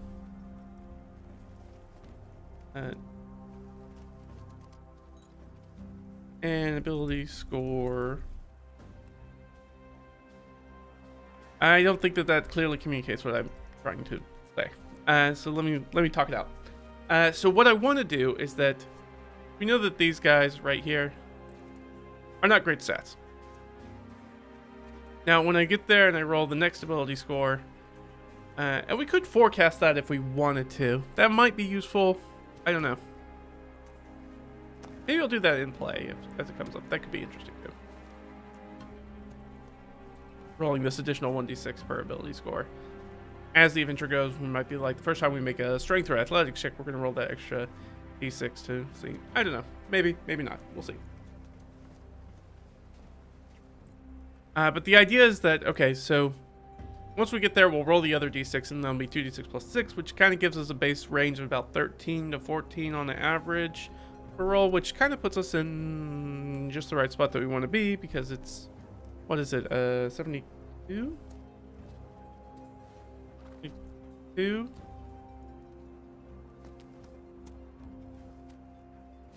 Yeah, thereabouts. So technically it puts us just slightly above the average for what a straight point buy would be, or standard array. But not in a bad way, because it won't be that far removed. For the most part, it won't make that much difference, because most of that, half of that's going to be 13, which is already the same as 12. What the standard array average is per stat. So kind of a, roughly an average of maybe an extra +3 across all the stats. Not super huge. And as we saw right here, it's unlikely that I'm going to roll another 6 for wisdom, but I could roll another 6 for wisdom. But otherwise, we're still pretty much in the tank where our stats are going. So definitely feel a little undercooked. That's fine. But we do have some pretty good charisma figures. I like this because this tells me that this person has spent a lot of time in court. Having a pretty decent charisma, or essentially being a child, and above average wisdom for a lot of people means like, you spend a lot of time with people who are like rulers or important people, and observing them and seeing how they act and knowing your role within that space and how to interact with these people and the ability to use words to potentially get what you want. Which it makes sense with our background, which gives us, here somewhere, our history and our persuasion will tie in very nicely. Like this. So essentially what I'm thinking is that once we reach there, or in the play, we will get that extra d6 for each of the stats as we come through.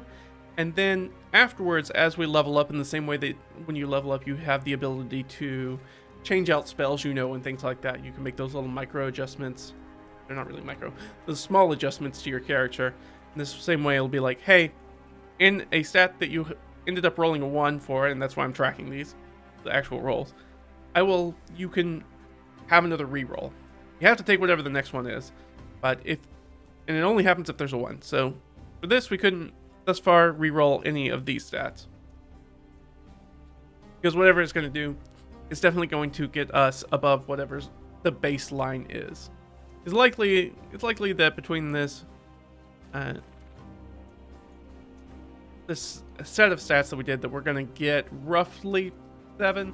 This was 2d6, so roughly 6, 7, 8 is what we're going to go with. So 12, 13, 14 are our most common numbers that we're going to get. So if we reroll a 1, it gives us the ability to maybe get some higher, because we could end up with a character that's got some pretty mediocre stats. And look, 13s and 14s are good compared to the average person. As far as a PC, you really won't need those 16s and 18s and eventually 20s. Otherwise, it's going to be a very long road for us with the flattened curve that is D&D 5e's math. Each one of those each one of those ability score increases is actually incredibly important mechanically. A lot more than they would be in say Pathfinder, where you most of your 2-hit or bonuses are actually derived from your proficiencies and not your abilities. Different style of game, different emphasis on what's important for each character. Okay, so we know that we're gonna get +3 to these from our background. We don't have to choose those right now. What I'll do is that I'll probably metagame that a little bit. Be like, I'll roll for whatever the new stuff is, and then once I get, these are going to be the stats to start.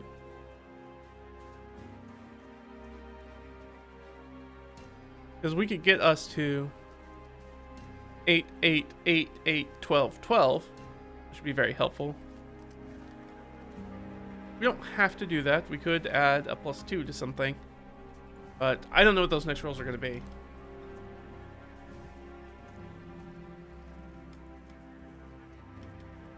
I don't feel like I need to decide this right now. I'm hesitant to do it because I could end up spending those crucial 3 points in something that's not super important for us, because we won't know that until we get to the fief that we're going to get our actual scores, and then I'll know kind of where to put those 3 from our background. I don't know, that might make sense as to now we're really being able to apply that noble background once we are within our own fief and we truly are doing the thing that nobles do, which is being magistrates over the land. So yeah, that's going to be our opening stats. So 7, 7, 8, 8, 12, 11, not great. Rolled 2 1s, 2 2s, and a 6 and a 5. So that's pretty average, right? That's 4, 5, 6, 12, 17. Yeah, we rolled just shy of under average. About a 3 to a 4. We're a little under the average, below the curve.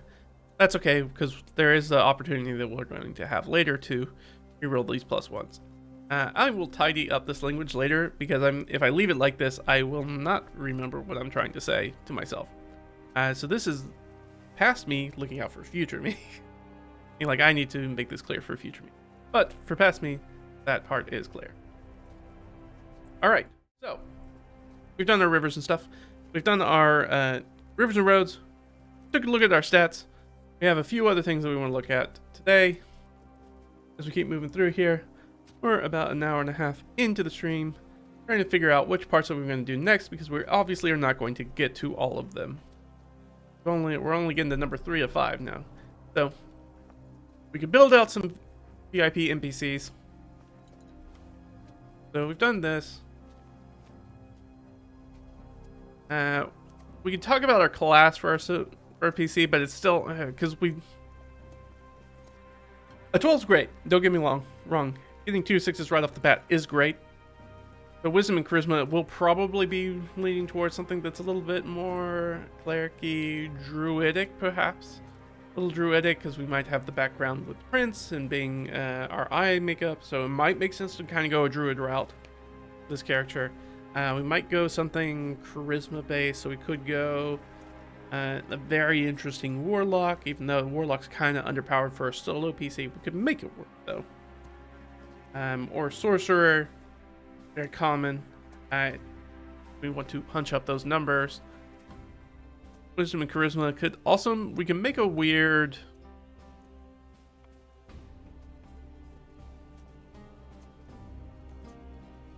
Sorcerer, maybe, because sorcerer paladin with those wisdom and charisma scores, get some interesting stuff going on there. Play maybe a hexblade, and go warlock, hexblade or something like that. I don't know. So because I have so much stuff in the air, I'm not going to really make that decision right now. But we have an idea. Likely, we're not going to go fighter, and we're probably not going to go anything that's strength or dex based, just because we rolled so poorly on that. Now the thing is like we can get back to the other fief and reroll on that first level up, and maybe re-roll one of those and really get us a much better score. And I would hate to lock in sorcerer and then end up with something stupid like an 18 dex and be like, well, I should have made a rogue. So I don't want to do that. So I'm probably going to hold off on trying to make that decision. But I'm going to start percolating a little bit, thinking about wisdom and charisma are already high, so we want to lean into that as we go. Our dexterity and strength are a little bit lower. As is our con. That -1 con's not great to start out because we're going to be like 0 level, so we're not going to have any hit points as it is. So we're going to have 1 less of those hit points. Not great at all. So we can discuss the retainers. So it feels like based off of this, we got that wisdom and charisma, so we can get somebody who's got intelligence, con, dex, and strength. So strength and con seem to go together pretty well, and then dex and intelligence. So maybe a shifty kind of roguey kind of person who's maybe thoughtful. Or I could go the other way. I could go intelligence and con and make them. I don't know. I was thinking like a very sort of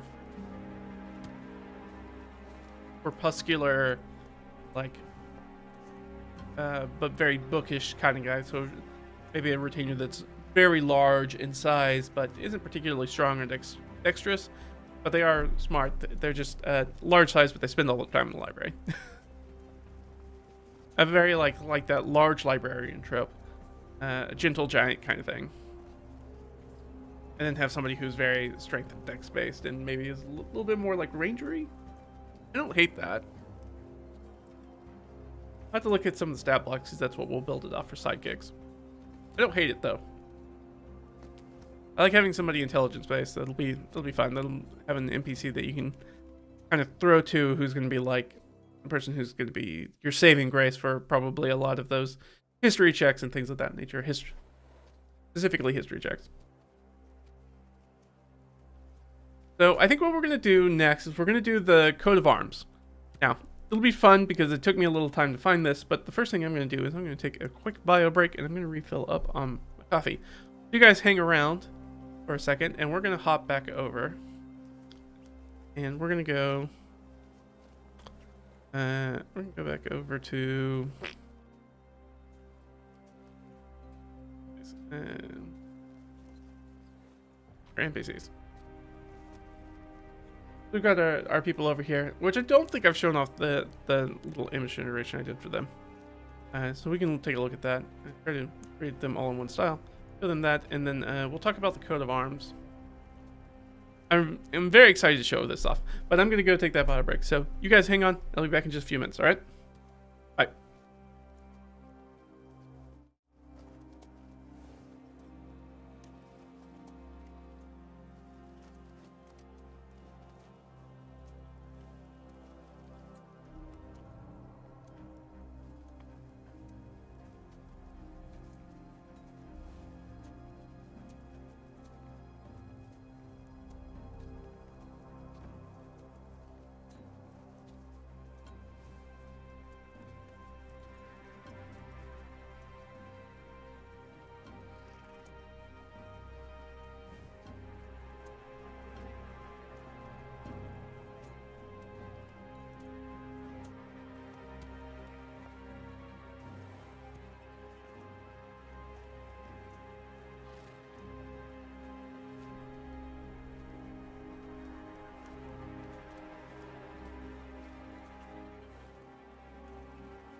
we're back.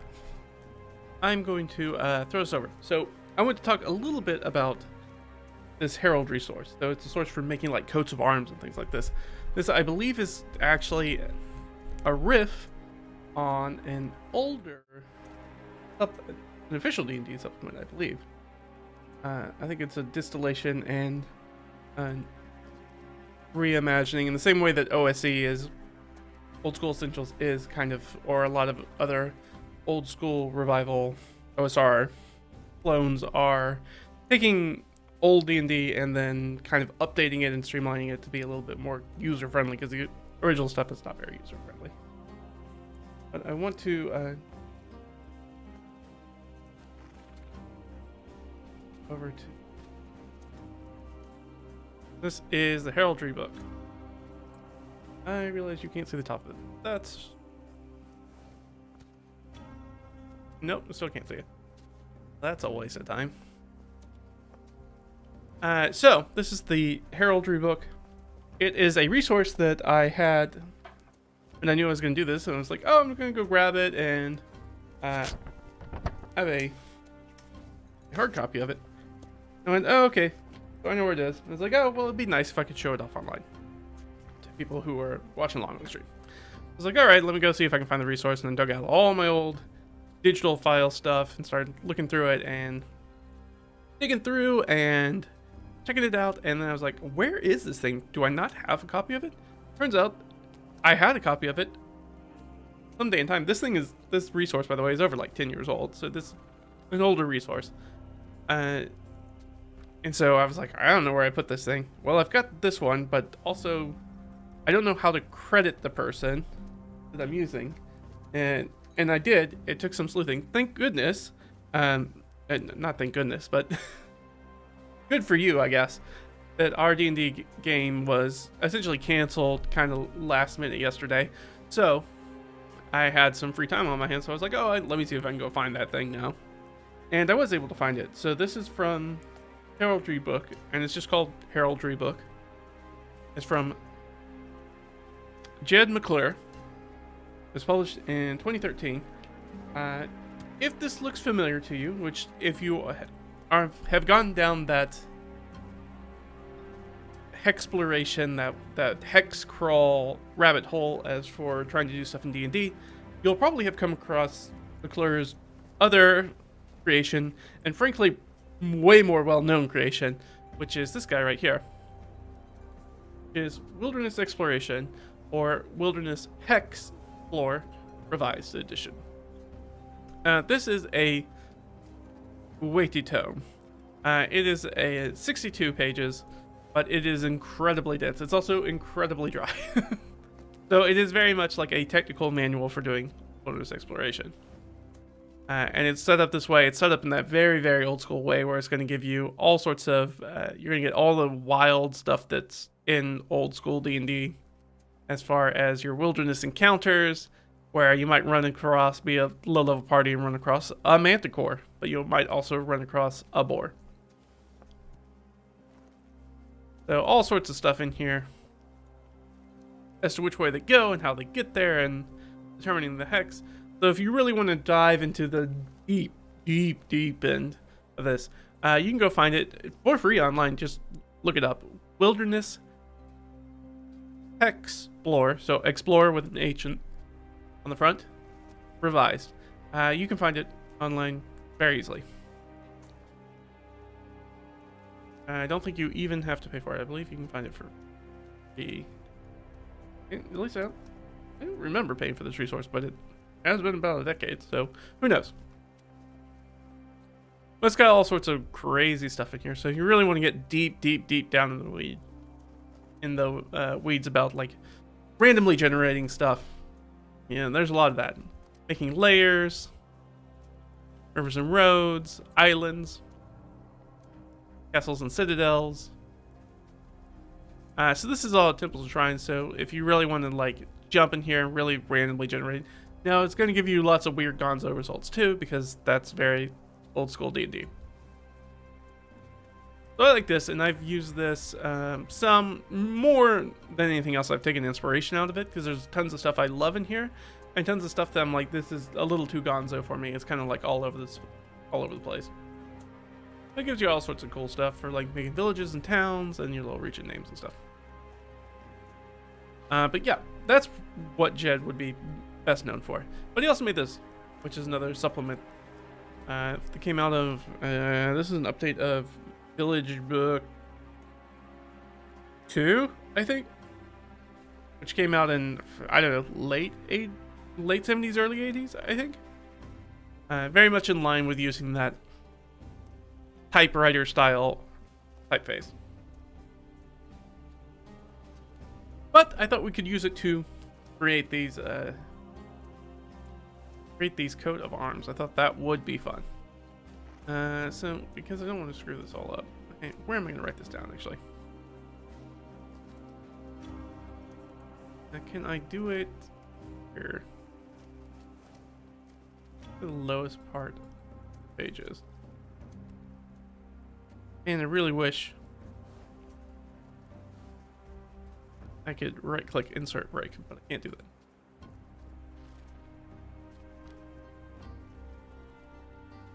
I'm going to set this up. Heraldry. I know you can't see what I'm doing. I'm just setting stuff up, though. It's not interesting to watch. Then we're going to have Hels, Eva, and then we'll do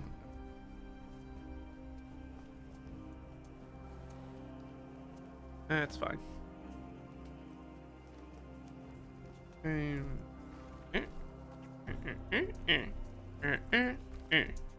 Okay. You know, honestly, the easiest way to do this is that way you can see it. So we can ignore some of the stuff that's up at the top on the heraldry book about like who gets to have what kind of shape. I don't think that's particularly important, and it won't be important for my my setting. So we can roll for it, but I'm gonna very much reserve the right to just ignore whatever I roll. So we'll do 3d10.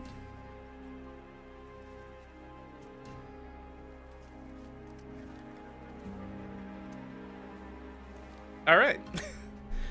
Pretty unlikely. There's a 1% chance of getting that roll.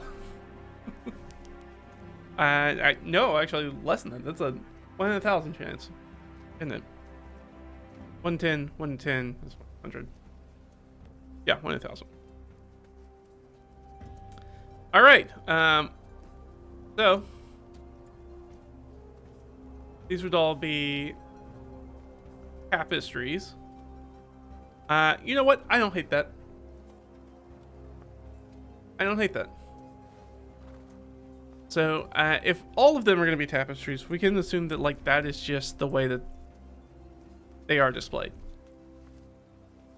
Like, that is culturally just how they're displayed. They're always displayed as tapestries.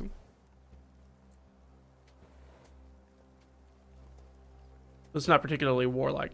I'm good with that. Do I care about shield and mottos before I roll this? This is going to get into really, really nitty-gritty stuff. Again, this is going to make, like, truly, like, a heraldic coat of arms. Like, you're going to have the shield and the motto and the helm, the lambrequin, the crest supporters, the second supporter, third supporter, fourth supporter, a second helm. Again, like, it gets really complex really quickly. For our game, I don't care that much here. So, let's do this. Does it make sense? You know what? I'm just going to assume shield only for now. Because I don't know if it's really worth my time coming up with a motto, like a house motto. This is sort of stuff like if you wanted to do like a Game of Thrones, Lannisters always pay their debts kind of thing. So I don't know if we want to do that. But we can do our tinctures very quickly. So our tinctures are basically the color for the field, so the background. On this table for each element of the coat of arms, one for the field and for the partition pattern.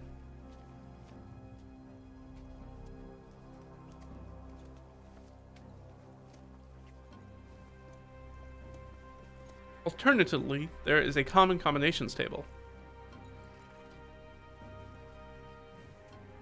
There's your common combinations. Like I said, it gets really detailed very quickly.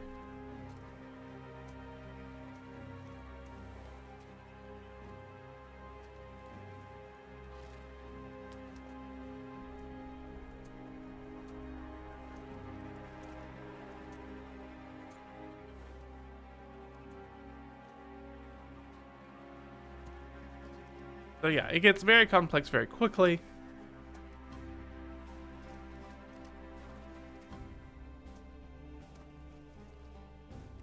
Color combinations.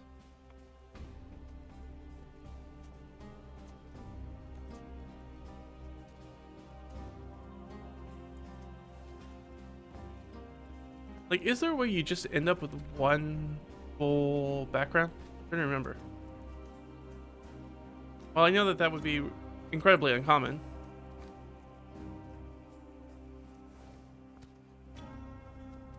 Can you even end up like that? Oh, 1 through 10 equals no partition. Gotcha.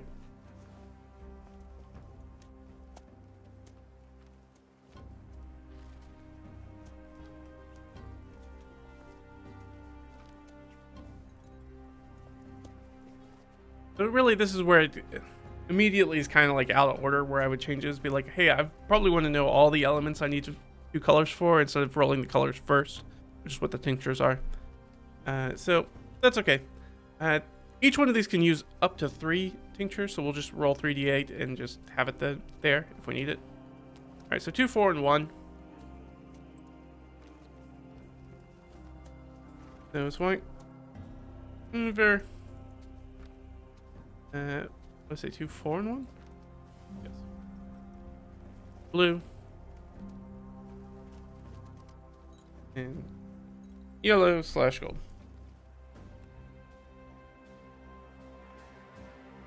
All right, let's roll them again.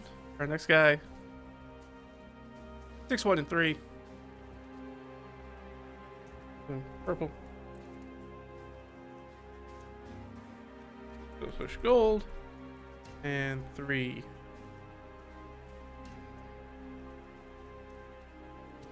And for Magistros Laios. 4, 1, and 2. So blue. Yellow. Silver. Which is exactly the same as our other person. Yeah, just in a different order, and the order is important here.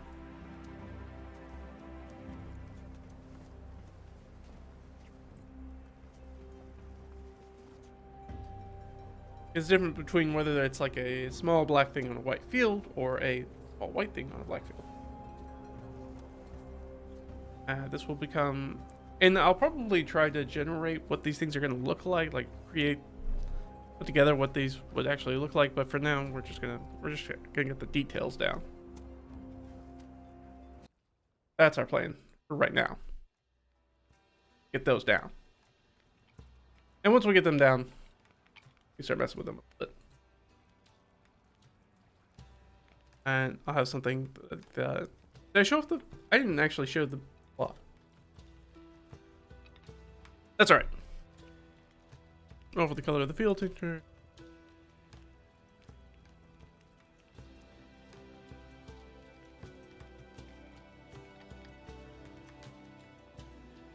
So this was all considered step 2, technically, I think. Yeah. Then we head on to step 3.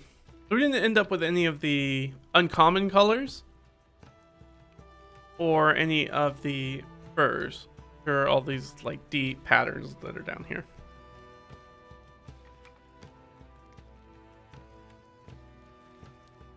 We need our partitions. So this is a D100 table.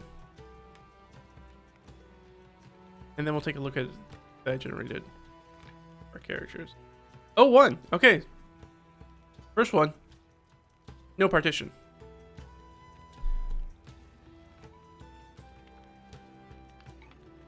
So 38.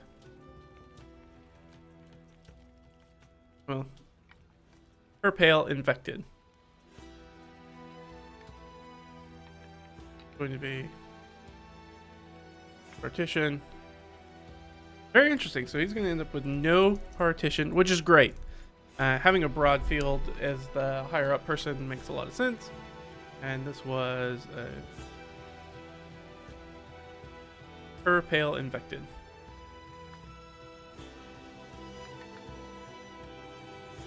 Which is this guy.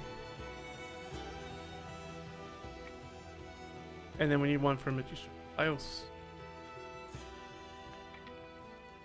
We end up with a 33. Oh, a check. Nice.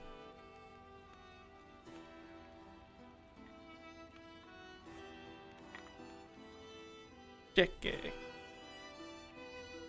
So very different. So this one's going to be this tapestry of blue and yellow. So you're going to have a blue and yellow checkerboard background, the field. For hers is going to be purple on one side and yellow or gold on the other side. And for the Prince Hels, it's just going to be a full white background. Which is very interesting. That's really going to stick out. It's going to be very easy to tell. Which is important. I guess we could talk about why I'm actually doing the heraldry. One, because it's kind of fun. Just to have a little bit of something to throw around. It's nice to know like what each person's color scheme might be. But more importantly, because a lot of this will also be exploration, like we're going to be crawling hexes and looking for people, especially on this first part where we're doing a flight.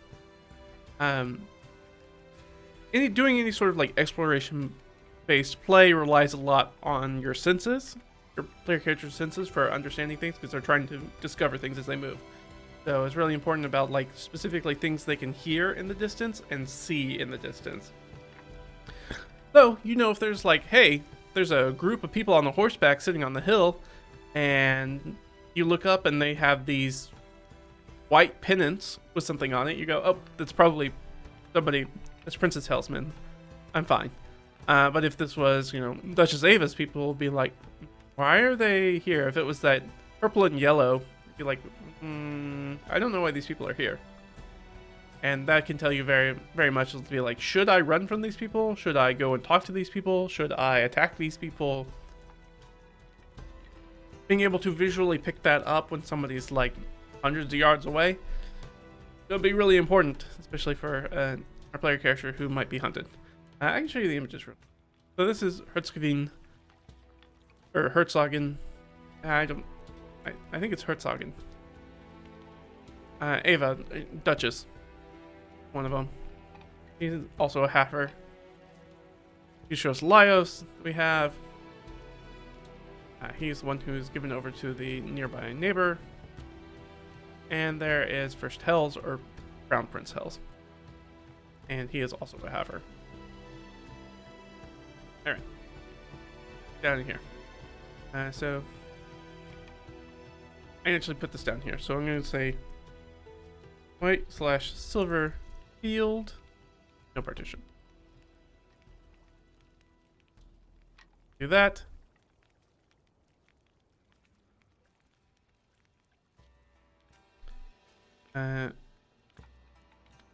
We're going to say purple / yellow field.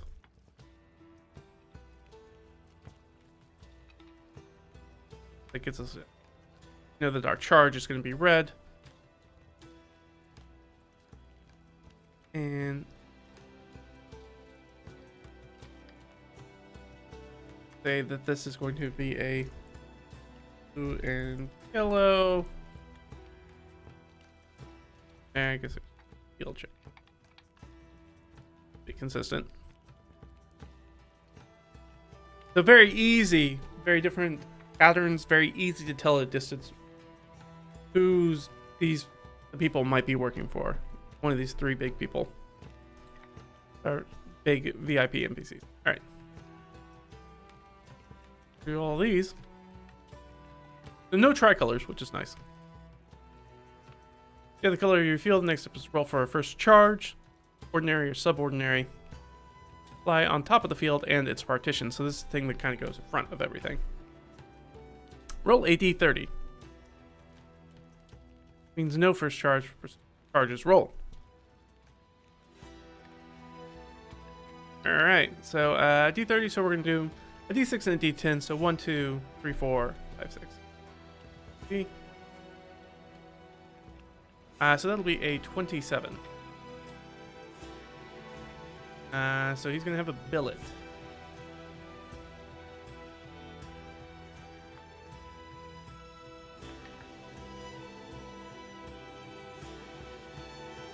I'm writing on the wrong thing.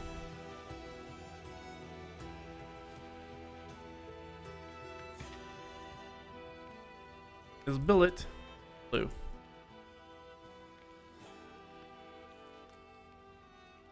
All right, let's roll.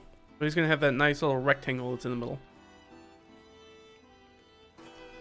40, or not 40, 20. Messing up my own stuff. All right, so they're gonna have the Askel. I think so. It's a little border rhombus, like.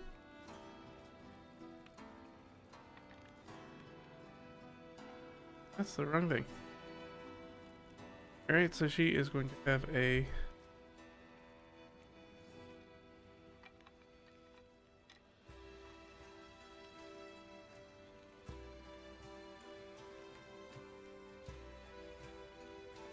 And a 17. Canton. That makes sense. I like that. I like Canton. That is a good one for Magistros Laios. Man, I keep clicking on the wrong thing.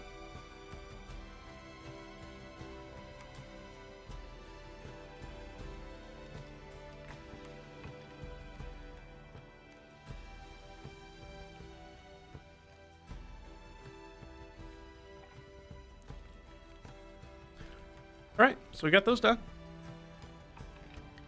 And then our principal charges.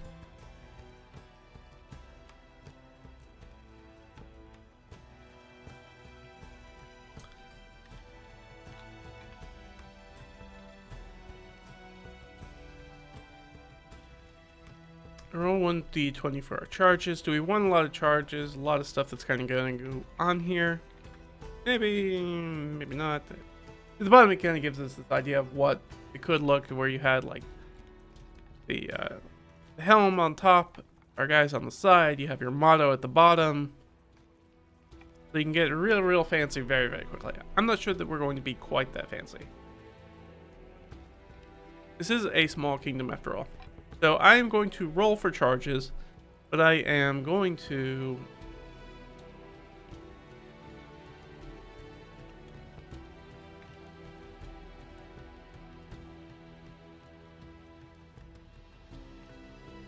maybe this is like I'm trying to figure out what's the difference between first charge, because we're getting into the point where my knowledge of coat of arms and heraldry is very loose. Difference between first charge and primary or principal charge. So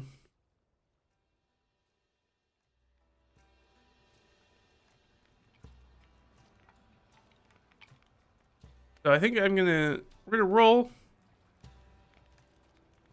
I'm going to reserve the right to say, no, I don't want that.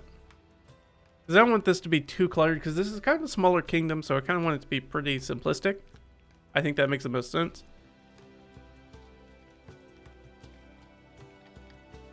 So I rolled a 10, so there is a primary charge.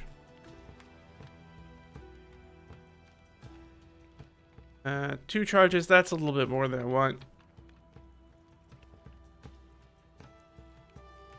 And a whole bunch of semi-charges. A semi-charge or scattered charge is an element that is depicted small and repeated across the field in a regular pattern.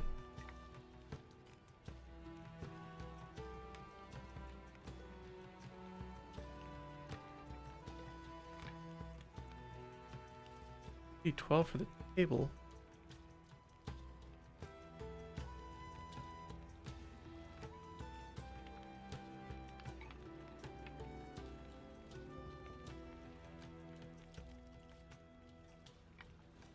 Okay.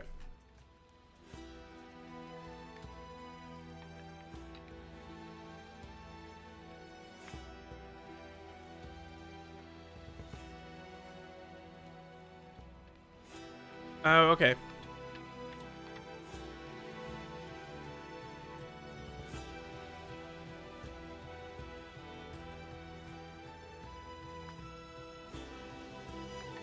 Okay. Alright, I think I got it. So the first charge is very similar to the field display. It can get very, very complex. I wish they had given you a more complex example. Basically, they gave you the checkered on a first charge. And then some sort of tail in the background. I'm not really sure if that's supposed to be colored or locked for ornamentation.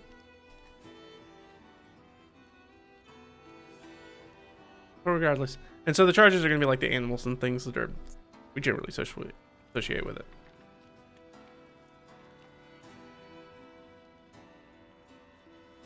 Alright, so we rolled a 10, which is primary charge. That is great for our guy.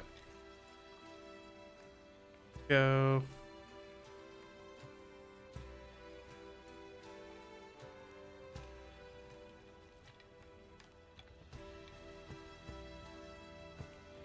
So our primary charge is going to be in yellow.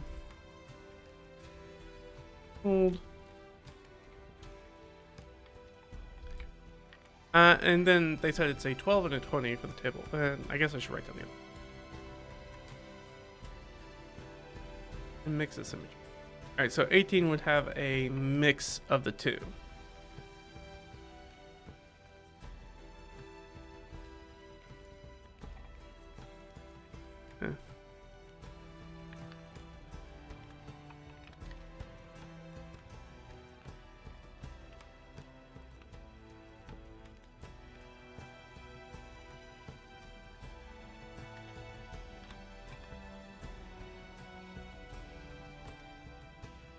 Okay,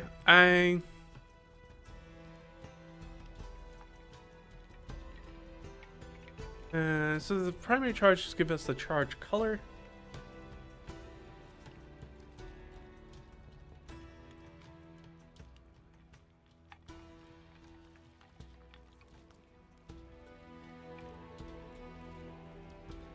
No, okay.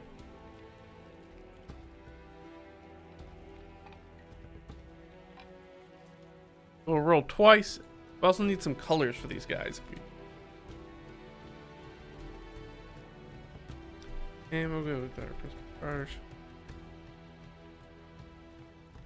Which is the one that we felt funky on, right? We rolled a 14. Semi charges, so there's up to 10 of them.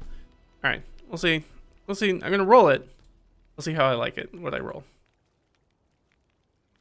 1. Oh, 3. Okay. 3 is very manageable. I like that. Keep.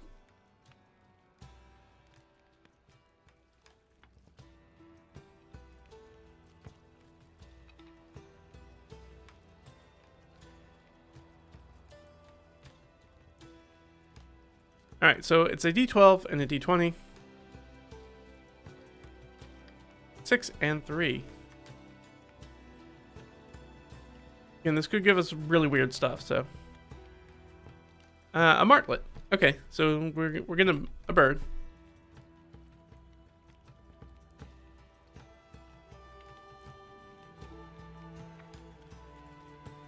So this one's very easy. Prince Hels' field is going to be very easy. So white plain field with that blue billet in the middle of it, and on that blue billet in the middle is going to be this golden bird, yellow bird on a blue field on a blue billet on a white field.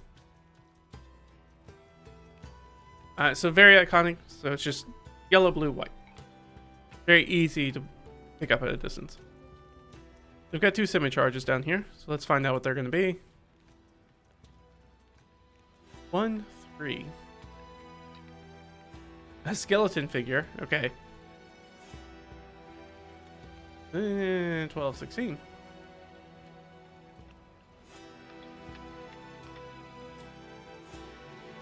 Okay, a skeleton figure and an armored fist.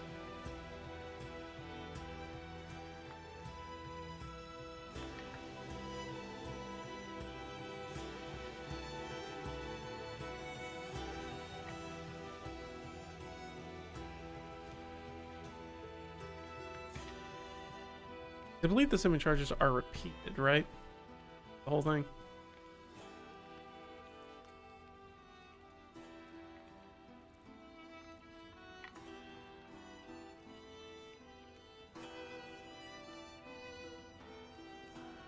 So hers has that massel, which has that rhomboid here. So I'm thinking that one's going to be within the rhomboid, like the center of the rhomboid in that field, and then within the rhomboid will be the others. So I think it makes it more iconic to have like the skeletal figure in the center with the armored fist on the rhomboid, the massel going around them. But we could also put them on the outside. It could be like, well, there's only two. Well, it's repeated as I want. So it could be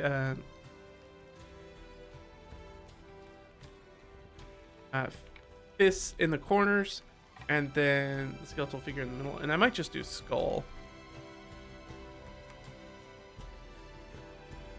Or could... I don't think, yeah, skeleton figure. Eye, hand, foot. I was trying to see if there's anything that's just like skull. Don't think there is.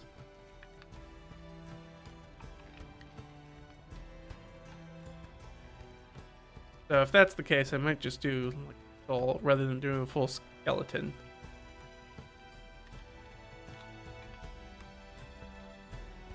Crown, the armored fist. Yeah, doesn't look like it, so I like that.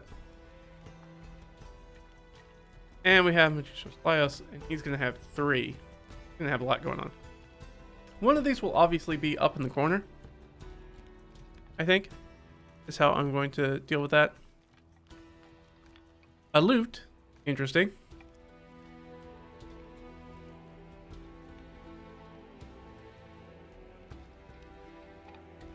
Loot, reindeer.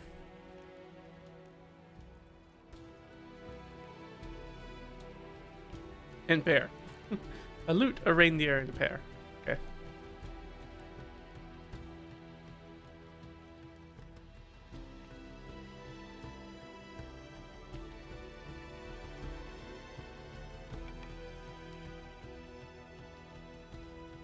Because remember that we've got that canton. So the canton is like, it's got the little square in the corner you've seen on shields. And then there's the rest of it. So I'm thinking about maybe throwing the loot in the corner and being that shows his vassalage to that other larger kingdom that's right next to him. We could also do the reindeer though. I can see either one of those. Let's go back, look at the map. Well, we use the scales. According to the scales, most of that's going to be like open plains. So the reindeer maybe doesn't make as much sense. The pear is not a super strong emblem for like a full kingdom, so I think maybe we'll go with the loot. Got this very sort of Irish, making me think of like the Guinness emblem. So I'm thinking about like the loot, which is, or is it? I'm thinking lyre. I think what I wrote down was loot. Loot what we actually got. Promise that I will.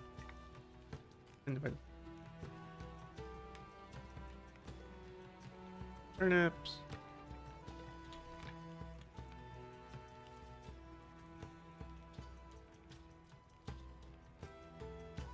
Okay. Other coin combs.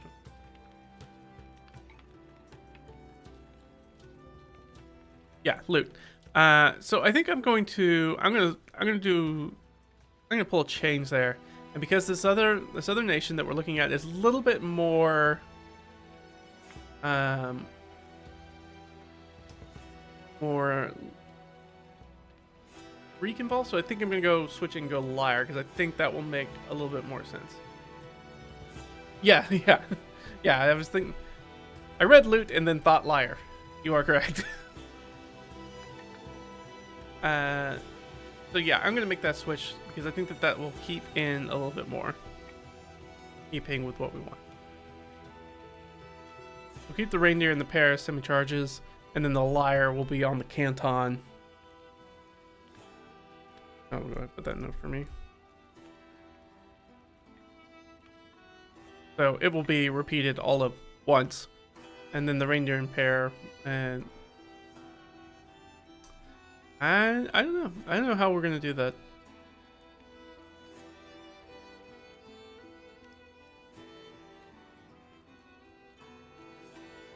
Wait, isn't there? There's a roll for that, right? Of how many we have? Charges. 1d8 plus 2. That's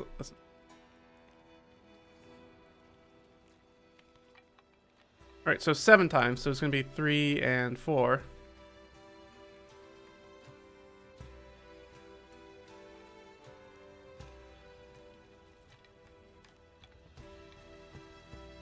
I guess I should put...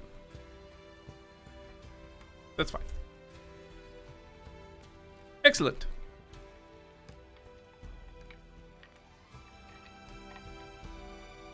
No. And our postures. We don't really have any beasts. We didn't end up with any beasts. No, we have a reindeer. Sorry.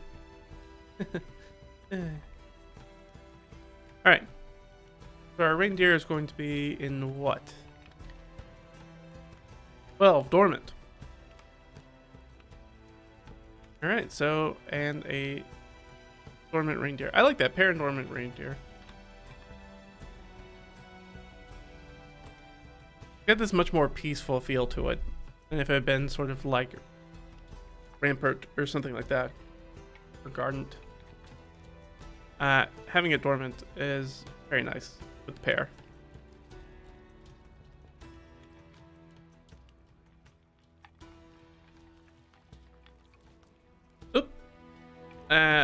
Which I then rolled on the long one. So reindeer, I think, should probably use the stag, deer, hearts, and horses.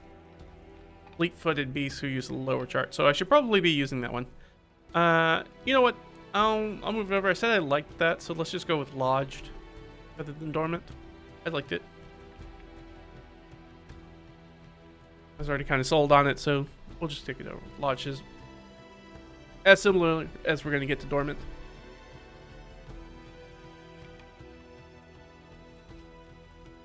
The Mother Heraldic Helms, which I don't think we're going to add on. We might add one for Hels, maybe?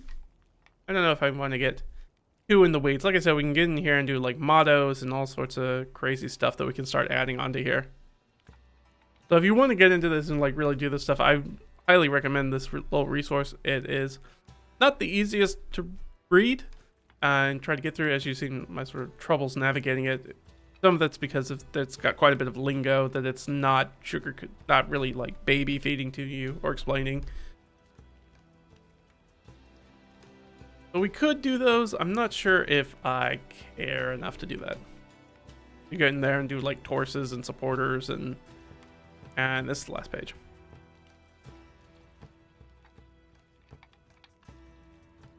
Different branches of the family that bear the same arms. Okay. So I think that we're going to be good with these as they are. If I'm going to add a helm or anything to anybody's thing, it would probably be for our crown prince. Because if we go up here, go back up here and look at the example, the one actual example they give us, there is a crown on top with a helmet. So I might have to add a crown on top just to show that, you know, he is the... I mean, they all technically should have crowns because they're all technically in charge of their own areas. Only one of them is a prince.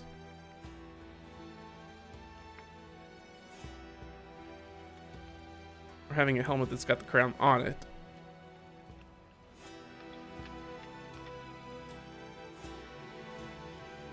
Yeah, so I think I'm good with this. I think we're good at this point. I think I'm just looking for stuff. And we don't need to look for stuff. Things will be complicated enough already. I'll probably sit down and probably see if I can get these to look a certain way. Maybe, maybe not, we'll see. It's kind of a low order for me. Let's see. So, about 2.5 hours. Let me see if there's anything quick we could do. Otherwise, I think we might call it here. This might be the end of our stream. We added some roads. We could add some more roads if we wanted to. Build out some of the VIP NPCs. I don't really want to dig into that because there's so many of them. You know what? You know what we could do? We could determine... I've got the list. We can make a roll for who is actually showing up to his knighting or whatever we would call the ceremony. Did that. We got the ability scores done. We did a little discussion about the retainers and companions. I'll have to sit down and start jiggering with... That might be what we do next time. It's me kind of figuring out what stat blocks we might want to use for our NPC retainers, sidekicks. We want them built up a little bit more, so we're going to make them full-fledged sidekicks.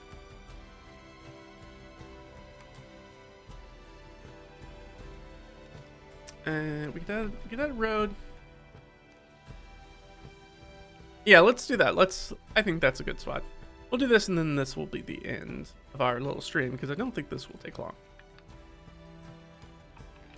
You know, fingers crossed. Famous last words. So what I want to know is we have a whole bunch of people here. Yeah, it's back over. We've got a whole bunch of... And that's the wrong thing. We're done looking at that. Get out of here. We've got a bunch of people here who are people who could be important NPCs that could be at our knighting ceremony.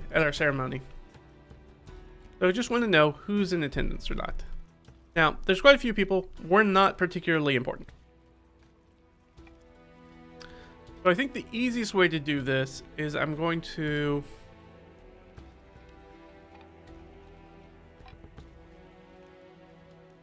I was going to say use that, but even that's a little...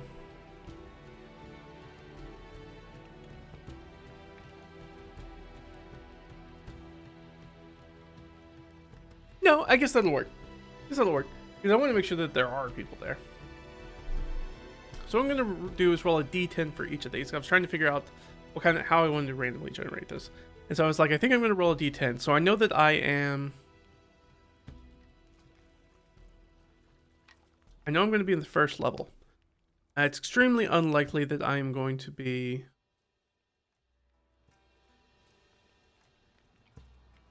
Lord. So I think that there's anywhere between a 30 to 40% chance that somebody might show up, be at court for this. Might come to do this. Because again, very low level person. So not a ton of people might show up for this. Most of these people are at the region level. So they're actually a little bit higher than me. Because there are definitely going to be more people. But that wouldn't be people that we would consider... necessarily court appropriate. It's just that I am not going to have a direct lord over me. That's probably the bigger thing. That's why we're looking at these people, because I will be... Our Reed character is going to be reporting directly to the prince. It won't be under one of these people. So yeah, I guess...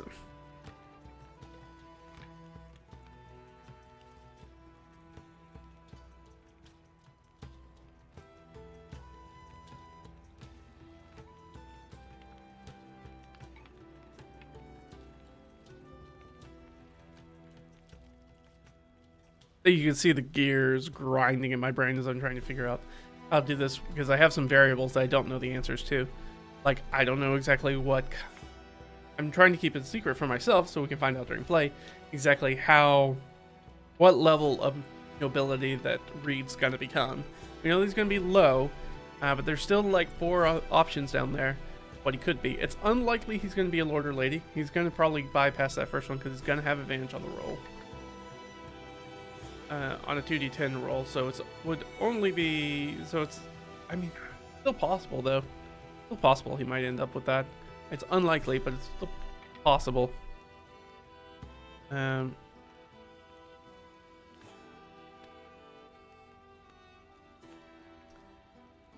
So, with that in mind, only people who would show up for sure for the lowest level people, lowest level knighting, or whatever the knighting equivalent is for a lord or lady, just one step below, would be in attendance, which is going to be... So I'm going to roll a d10 for each of these people.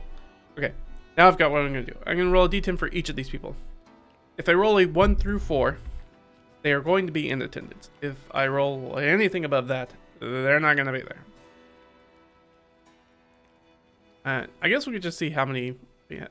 No, I'll go one by one. That's fine. Alright. The warden, not there. I'll just count 2. 3, okay. 3. Knight Marlene. Gonna be... That is not what I meant to do. Shift. Goodness gracious. Control I. That's what I'm trying to do. I'll just notate them with italics for the moment.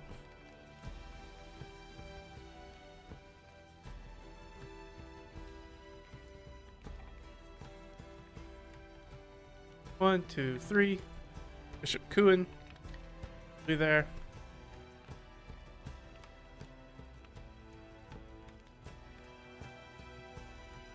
Balthazar was going to be there.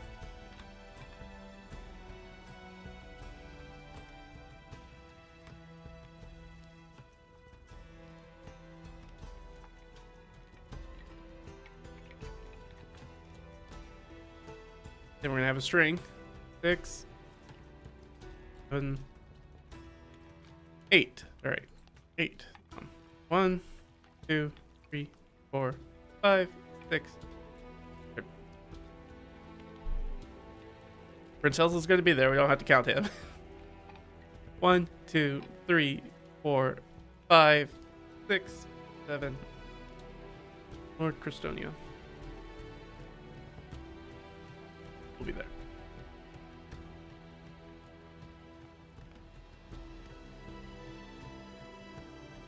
2, 3. 1, 3.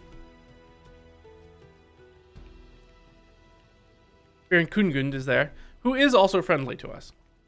But our ally's not going to be there. So the prior or prioress, Kungund, is not going to be there. They're going to be too busy with run the priory, I guess.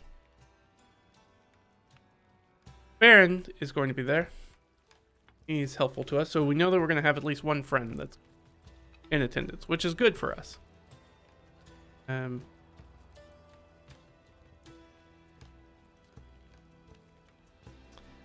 Bishop Kuhn's going to be there as well.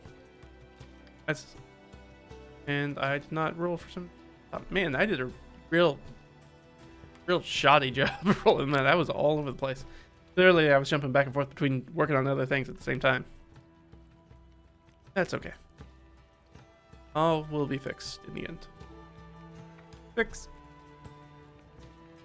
3. Knight Jonata is going to be there. There's a chance old Father Darius is not going to be there. Alright, so that person's going to be there. The custodian Osraer will be there. Enel is not. Beretta? Not there. But Daddy Dearest will be there. Which is good. So I thought one of the things that might happen is that there might be some shenanigans with our father. I just didn't know where those would happen. So I think that there's going to be a passing of the torch, I assume.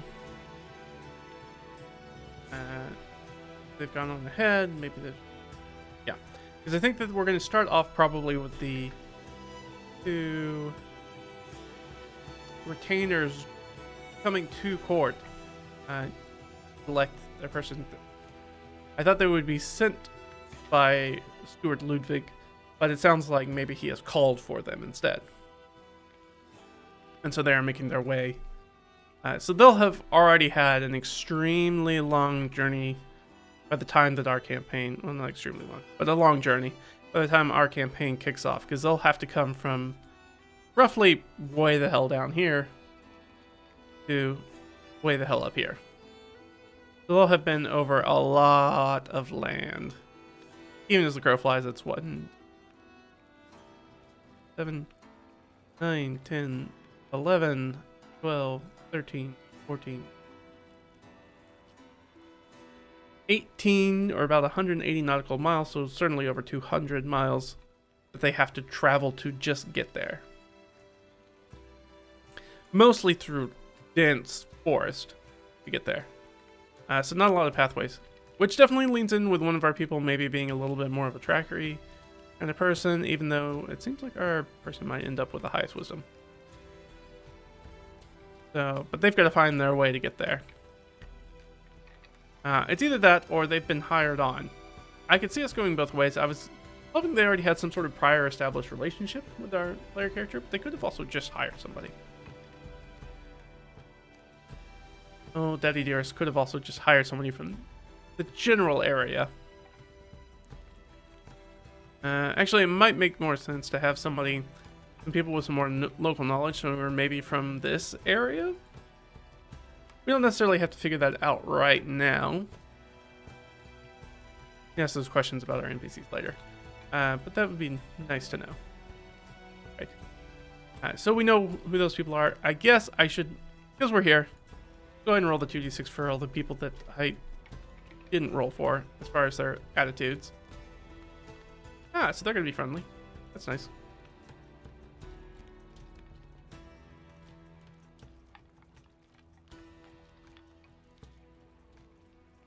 We'll keep that as good. Again, I'm going to go back and probably change our. Apparently I was all over the place when I was working on it. Well, because I kept getting sidetracked about making notes about these people. Or checking the map. And Vera. Ooh, that's not good. He dislikes us. Lady Unver. Yeah, I guess we'll put that under unfriendly for now. Again, I'm gonna change that 2d6 table a little bit and give it a little bit more granularity, because otherwise it's just basically like open to them, which I'm now putting as disinterested, or they're like unfriendly, hostile, or they're friendly, or they're just like straight up helpful ally. I want a little bit more nuance to that. I think we've got everything. Nope. Priest Falson. Still got a few that are hanging out. 8. Good. And Custodian. Good, because they're showing up to our knighting. Or whatever. They don't like us. What were we saying? We were saying that they are not disinterested. They're unfriendly. Okay. Oh, and they're in 12. Is not clicking on the right thing. 5, 8, 9, 10, 12. So they're down here.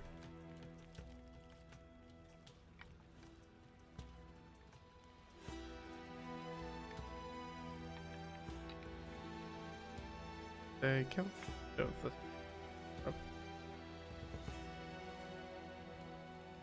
Okay. All right. I think I've got everybody now, right? Yes. Yes. Yes. Okay, we are good. All right. That's it. We're gonna the stream there. That's gonna be it. That's all we're gonna do for today. I'll keep working on this a little bit more. We're really zoning in on a place where it's like at some point we're just gonna have to start playing. We're running out of a few little nitty-gritty things that we need to do. What I'll do is I'll probably put a separate list of like who's going to be in attendance, because that'll be really important to know right off the bat.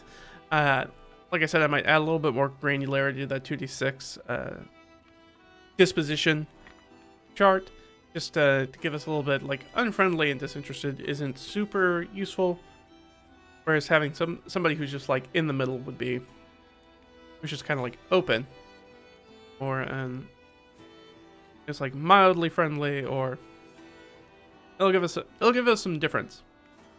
Like I said, a little bit more granularity to work with. Hopefully this was useful for you guys, and check out some of this stuff.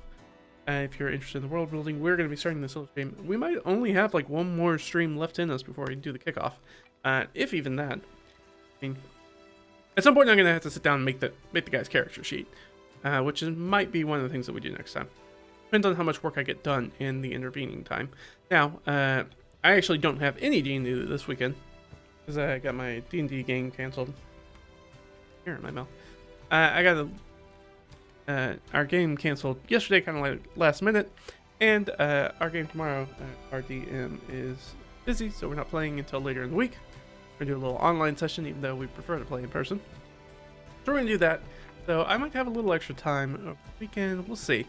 I also don't necessarily just want to fill all of that time with just working on this stuff, and take a break and do some other things.